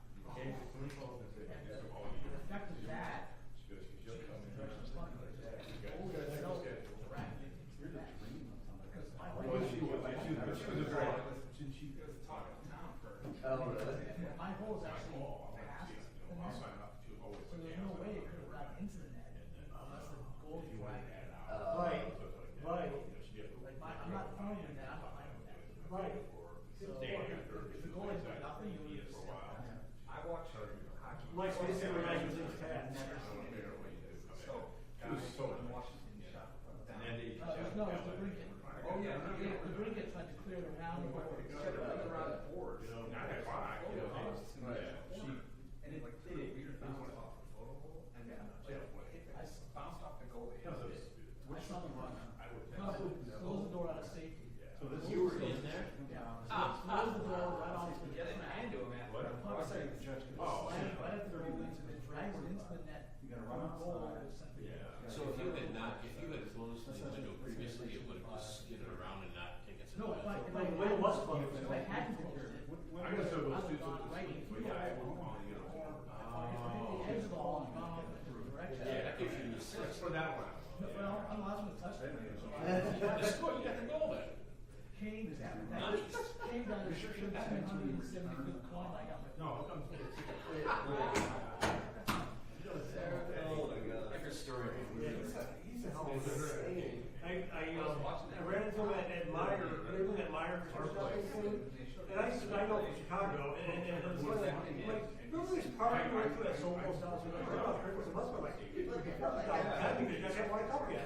He goes, yeah, I remember that party. It's funny, we had this long conversation, he got to pick like he was on a mullet. When he came for starting the league, and he gave it a really long mullet. And so his name was Trent, it was hilarious. I had a great walk around, I remember walking around Meyer at the Christmas shopping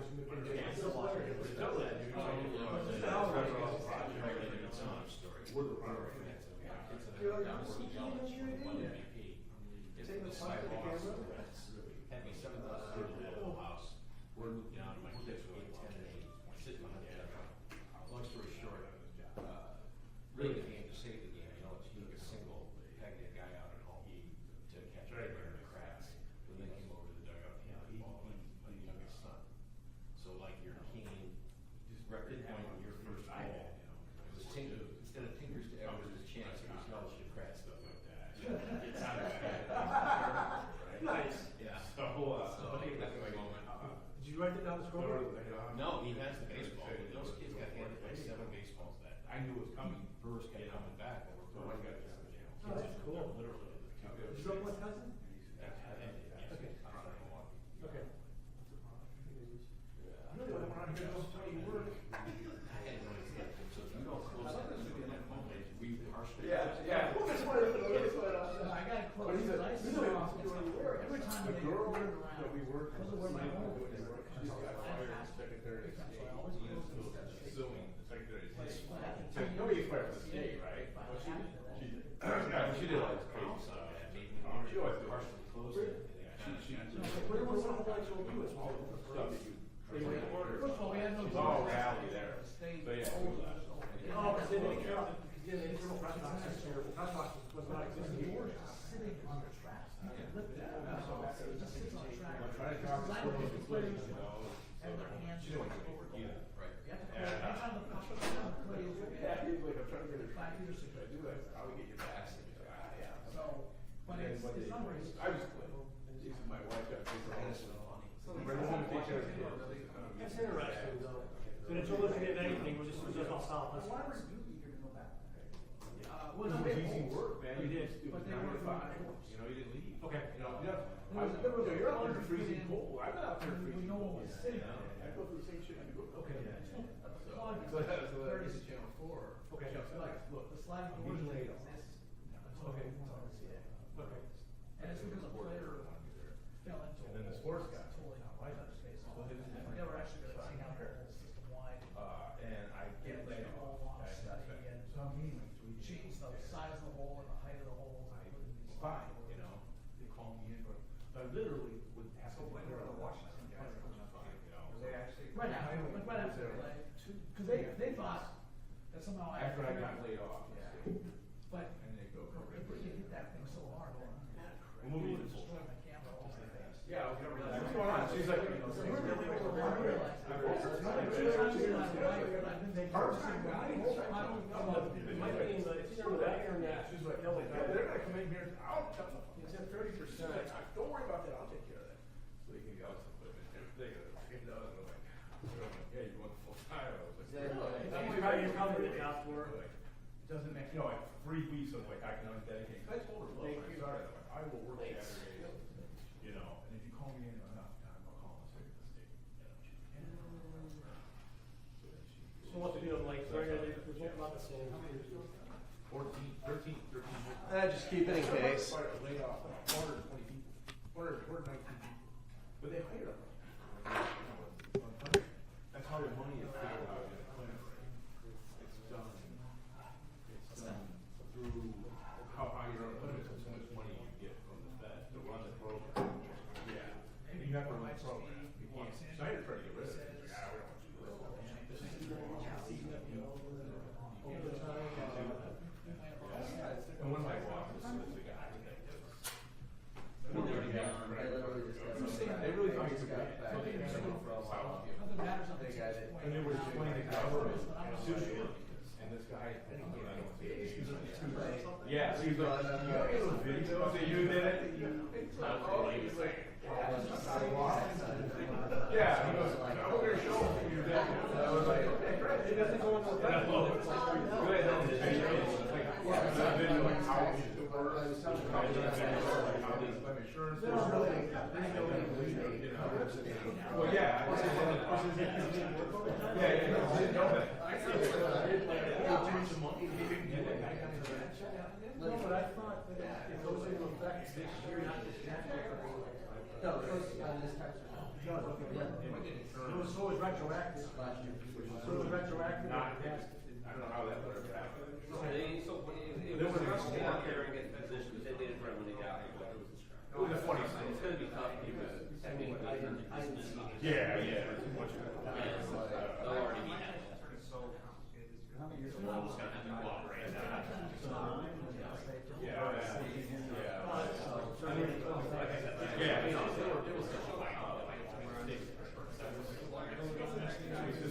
I'm gonna grab everything here, carry it out, yeah. Yeah, just let us. No, you're okay. Turn the chair, keep it straight. Yeah. I just kept hearing how they were trying to say, oh, you know, this is gonna be such a great thing for everyone, or like. Thanks, man. Well, it's just on the overtime, it's not on the, it's not like a half, not the time and a half. Correct. Didn't do everything. Yeah, but I mean, it's way more than what we would get. So this is Unless you're working like 7 days a week, you're getting like time and a half. I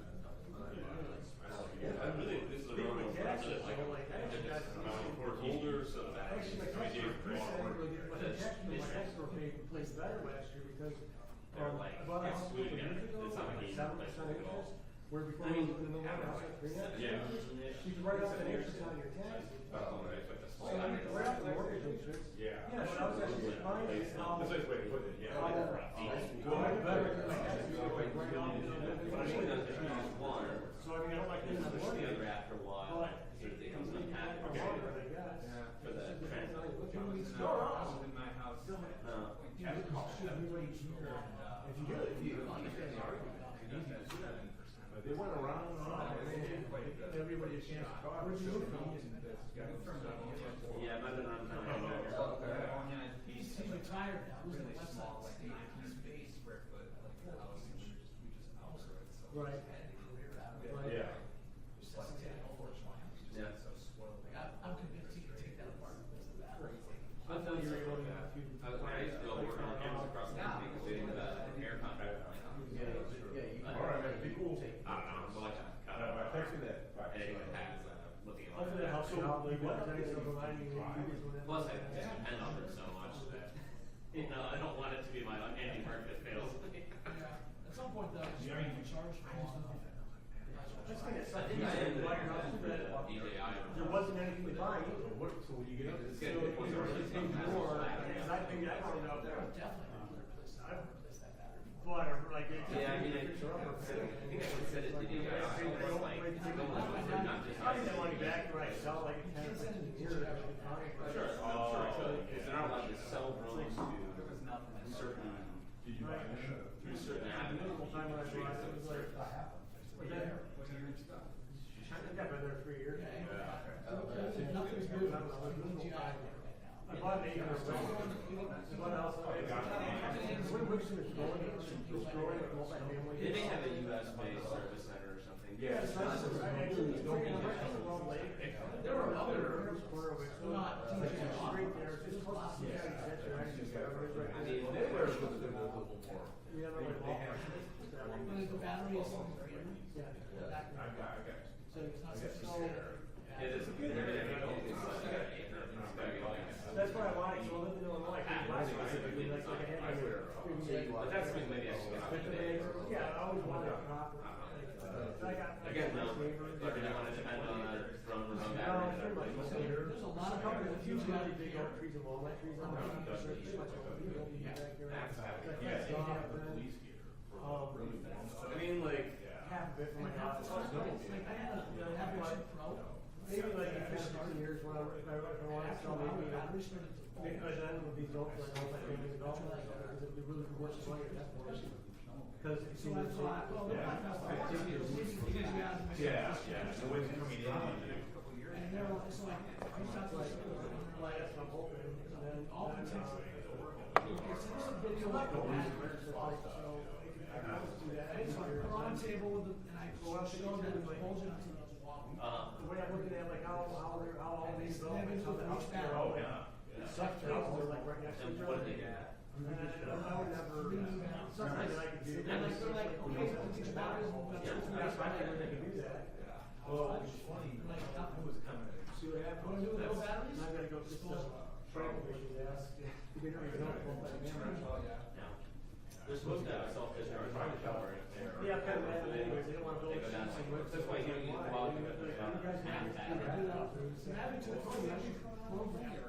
Which is really fair, because It's something that will happen, because if it did, I probably would have to. The battery were at healthy levels, or the blood happen, it's just last.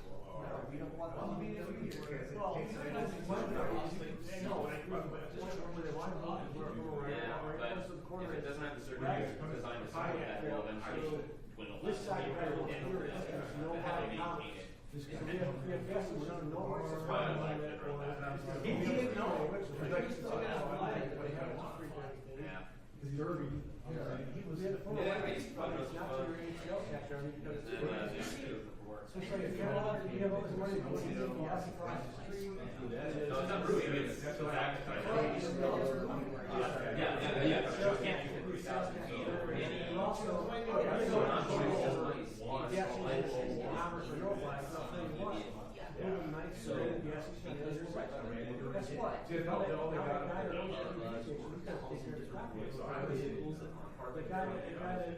that, you know, the guy that owns the Speedway was especially when he you know, it's now the Japanese houses now, he's in but guess what? They're gonna use this, they're gonna, you know, they just always go back.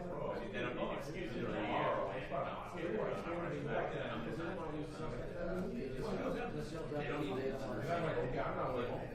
Sure, but they can still arrest you. This doesn't care about whether they're on the We came in, guess what? Now, they're doing more local stories about what you're gonna do. So, you know, more officers are everybody here. I think they should violating the university's ordinance that does not allow drones on university property, even though they don't want any space over the property. Yeah. You were standing on the So over an area that I guess I didn't realize was just something. I think they were alleging that they can't get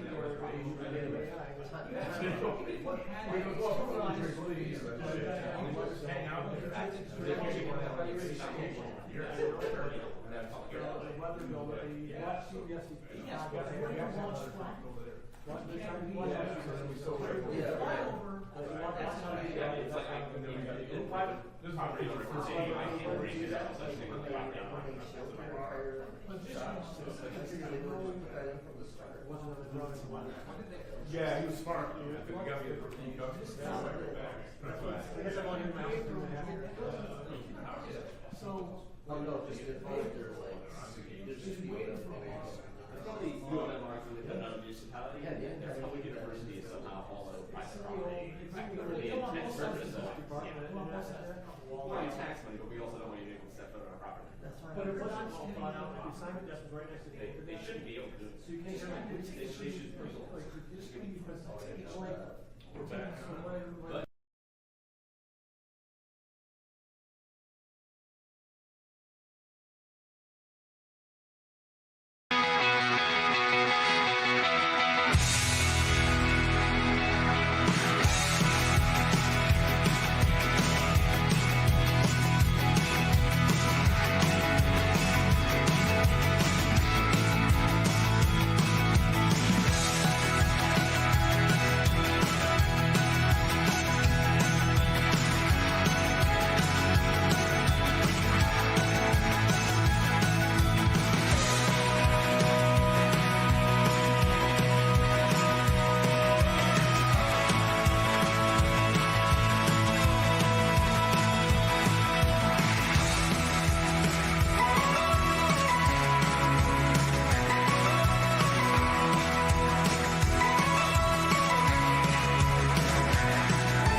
District Court for County of Washington, State of Michigan is now back in session. The Honorable Judge Dave Simmons preside.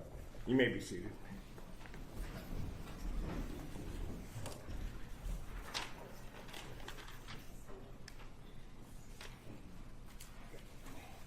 Thank you.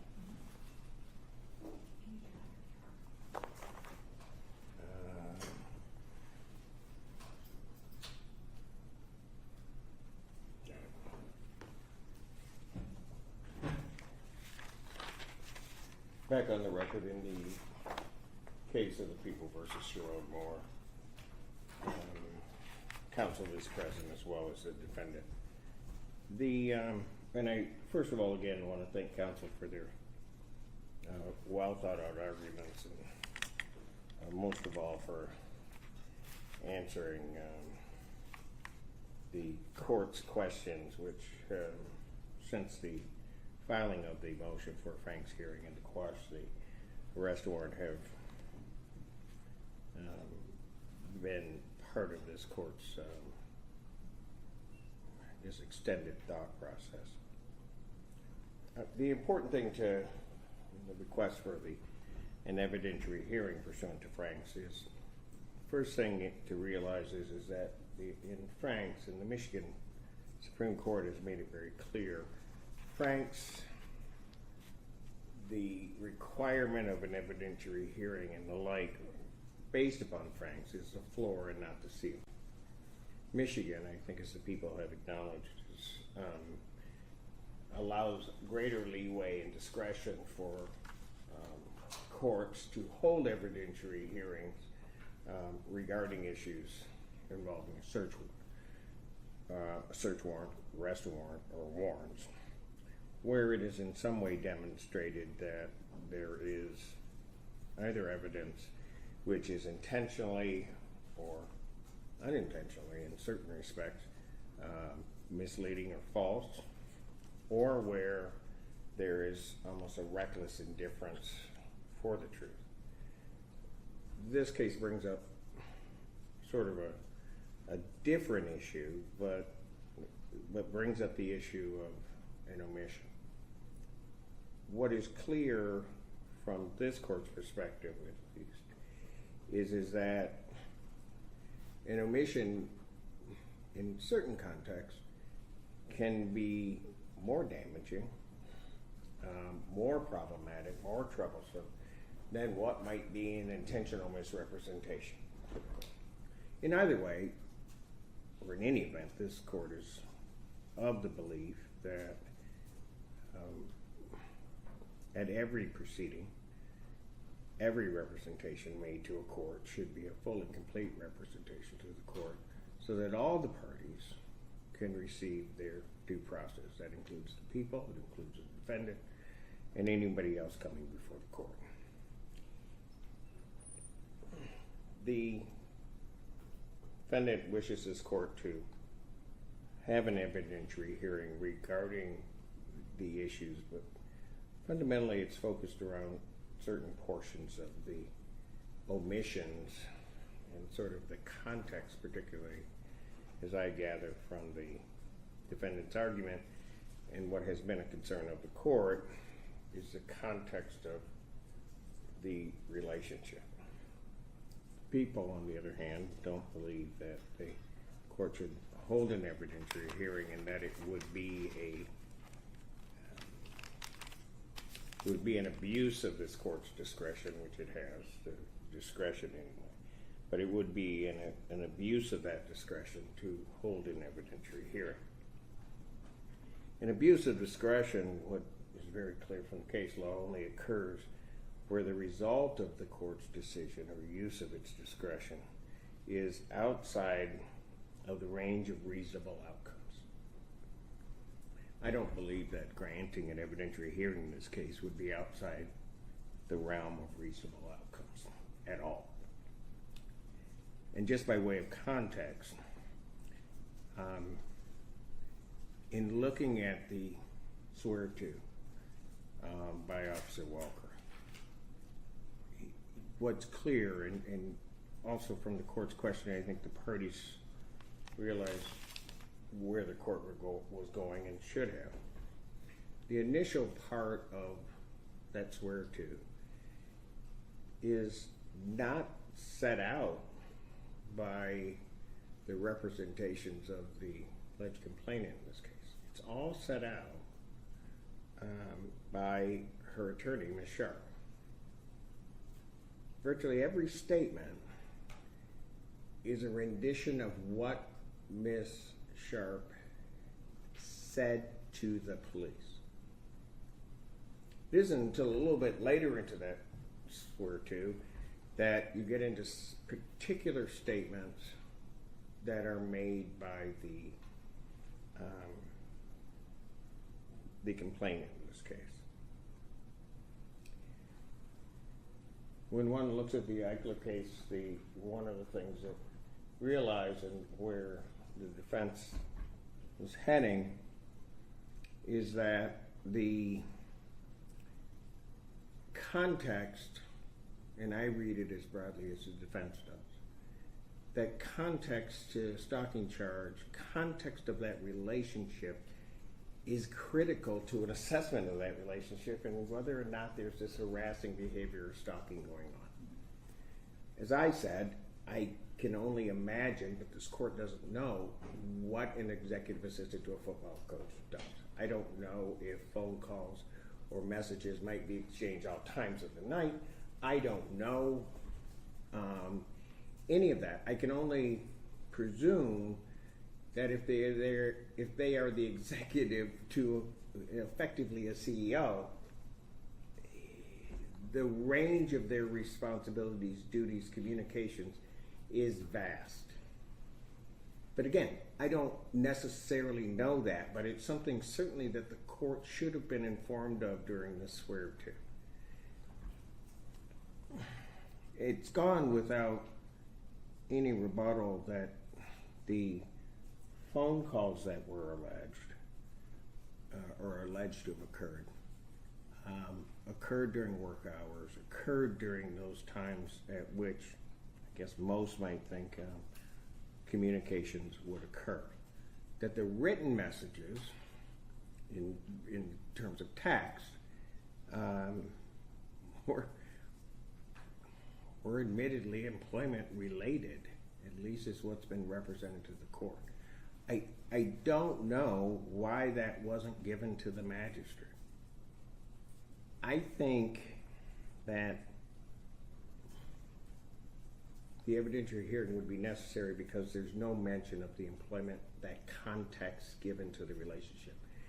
The context during the swear to is a one-sided rendition of things by someone else. It isn't, it by no means would constitute a full picture.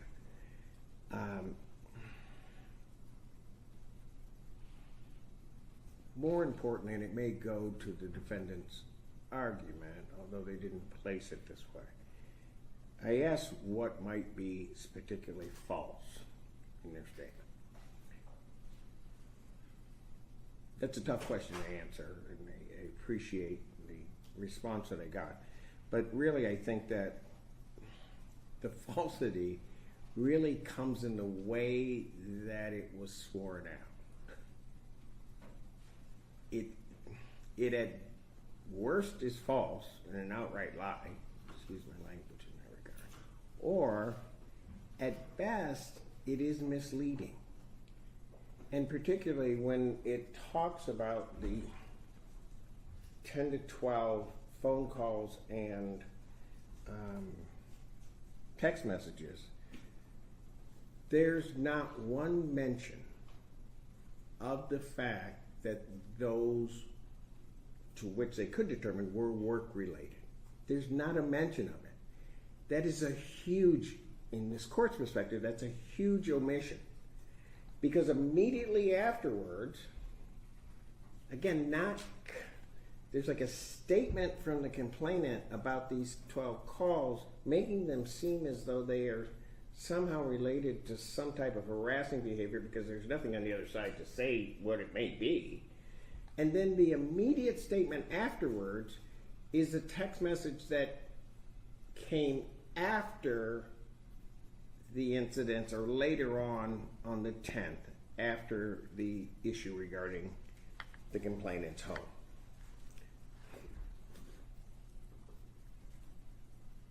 Frankly, I think that was intentional. I think it was intentional to place a context without saying it. Give the court a context. If you look at the very beginning, that he's this monster, he's this person that's been doing all of these things, been harassing her for months. You lead that down into all of a sudden this day comes along, or the 8th of December comes along.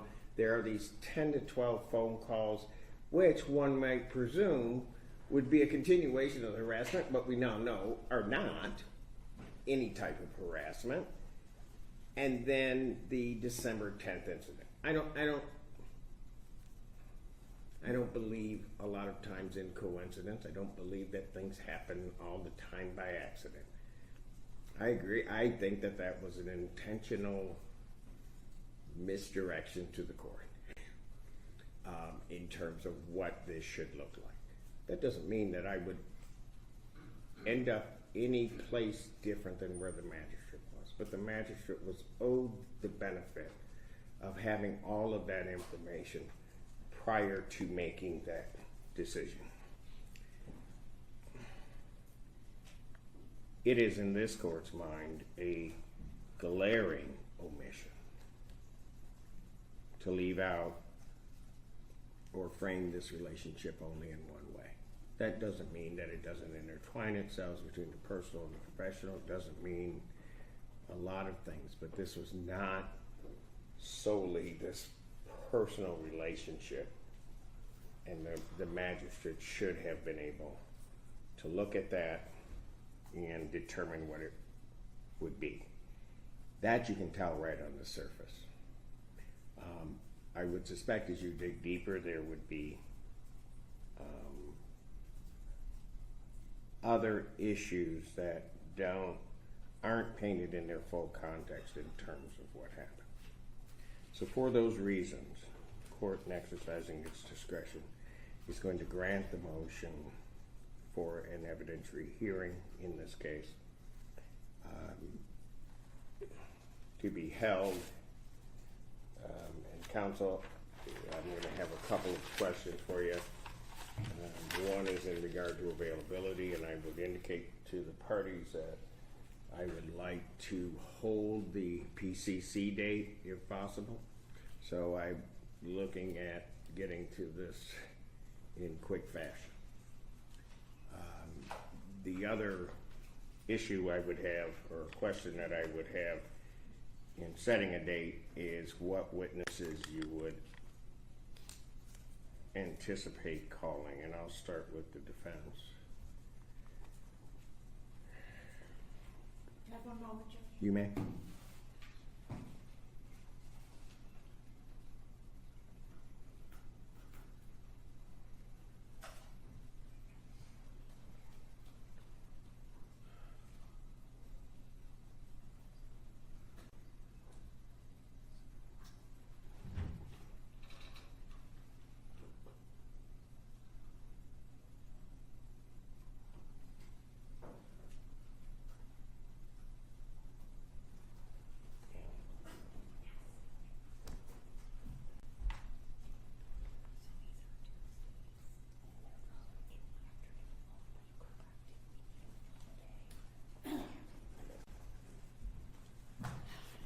So the question was, what witnesses will I be calling?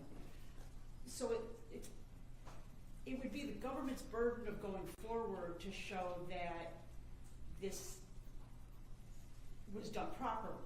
So I guess maybe I can respond after they tell me who they would be calling. I don't know that I would be calling anybody once they put their case on.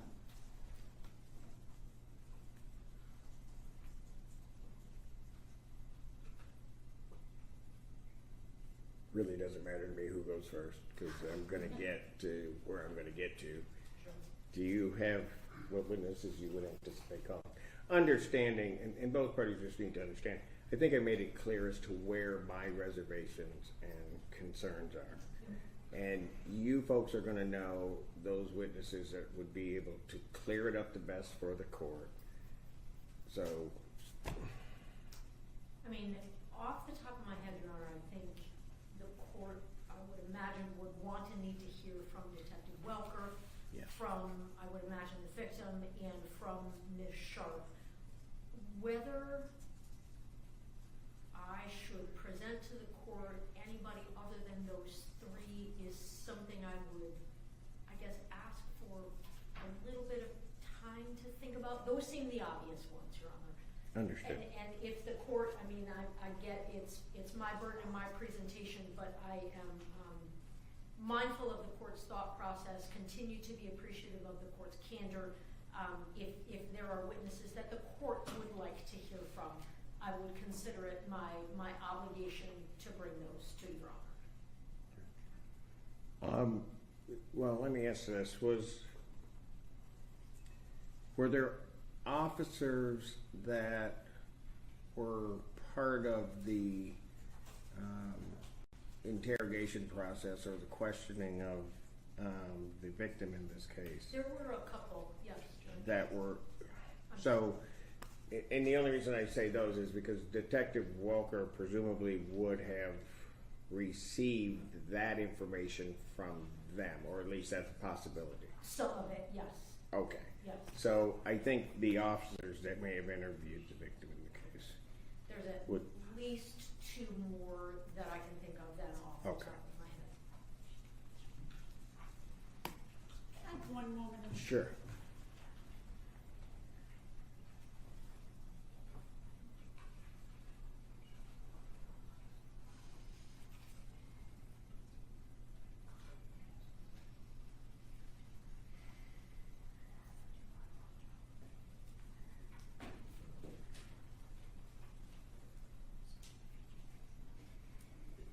I would agree that Detective Welker will be a necessary witness, and then I don't know the name offhand, but the officer who had a body camera on at the scene would likely be a witness, or potentially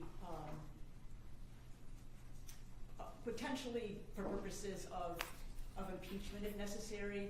But that officer, and maybe that's who I'm kind of referring to, Yeah. because that officer was one that I can't remember. I think somebody referred to it in something.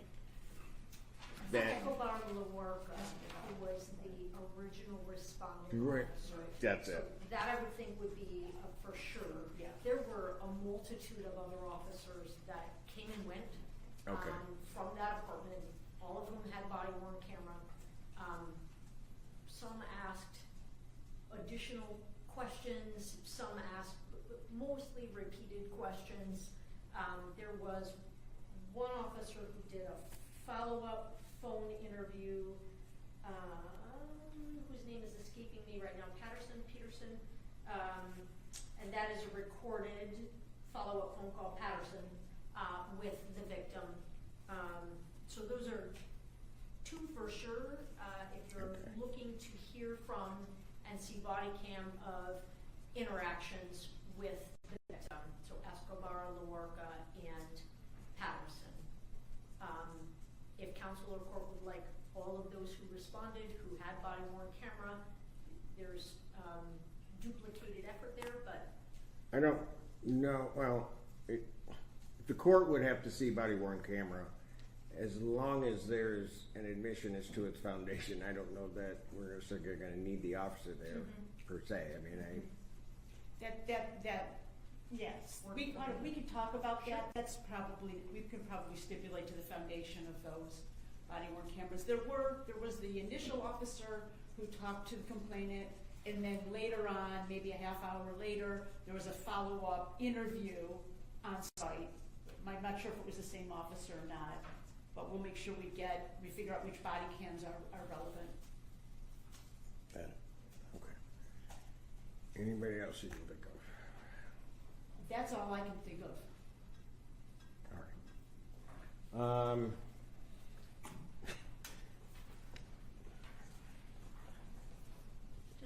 need or want the officer that took statements from the defendant, as those are also referenced in the swear to. I think that would also be prudent to have that officer. Thank you.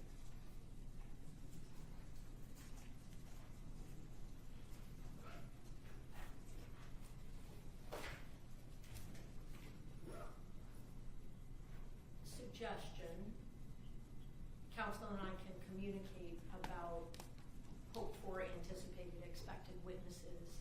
If I then compile a witness list, serve it on the court and council with perhaps a reference to just very minimal first responding officer, Yeah. the phone interview of victim. If then there are additional witnesses that anybody would like to hear from, I can consider it my responsibility to make sure they're here. All right, very good. Is that, That works, yes. okay, very good. Okay. I'm just looking at that list, it's gonna be an all-day fair release. Yeah. So, and those of you that practice before me know that that's usually limited for me. However, I would have and can cancel dockets. I would have March 2nd and March 9th available, and if I cancel that, you have this also, right? This says, I cancel. So, I would have March 2nd, March 6th, or March 9th.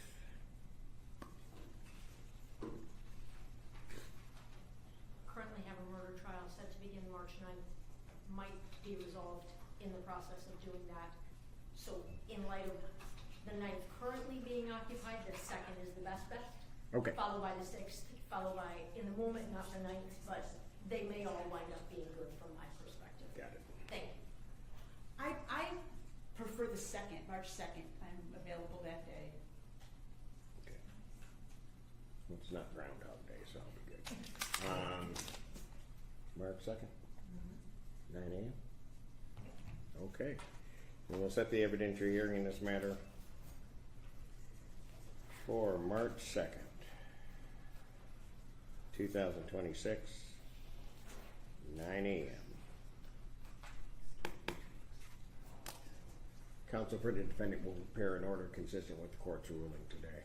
I will do that. All right. Is there anything else from either side? No, Your Honor.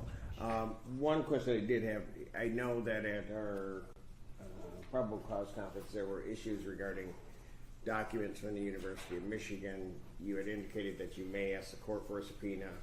I was having my staff on the out look for that. Has that been resolved in any way or not? I have not done that yet. Why don't we have a conversation about that as well? Sure.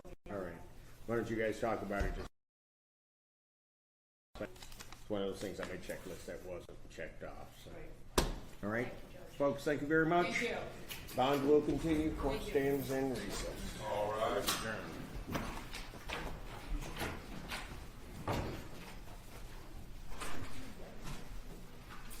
Court is adjourned.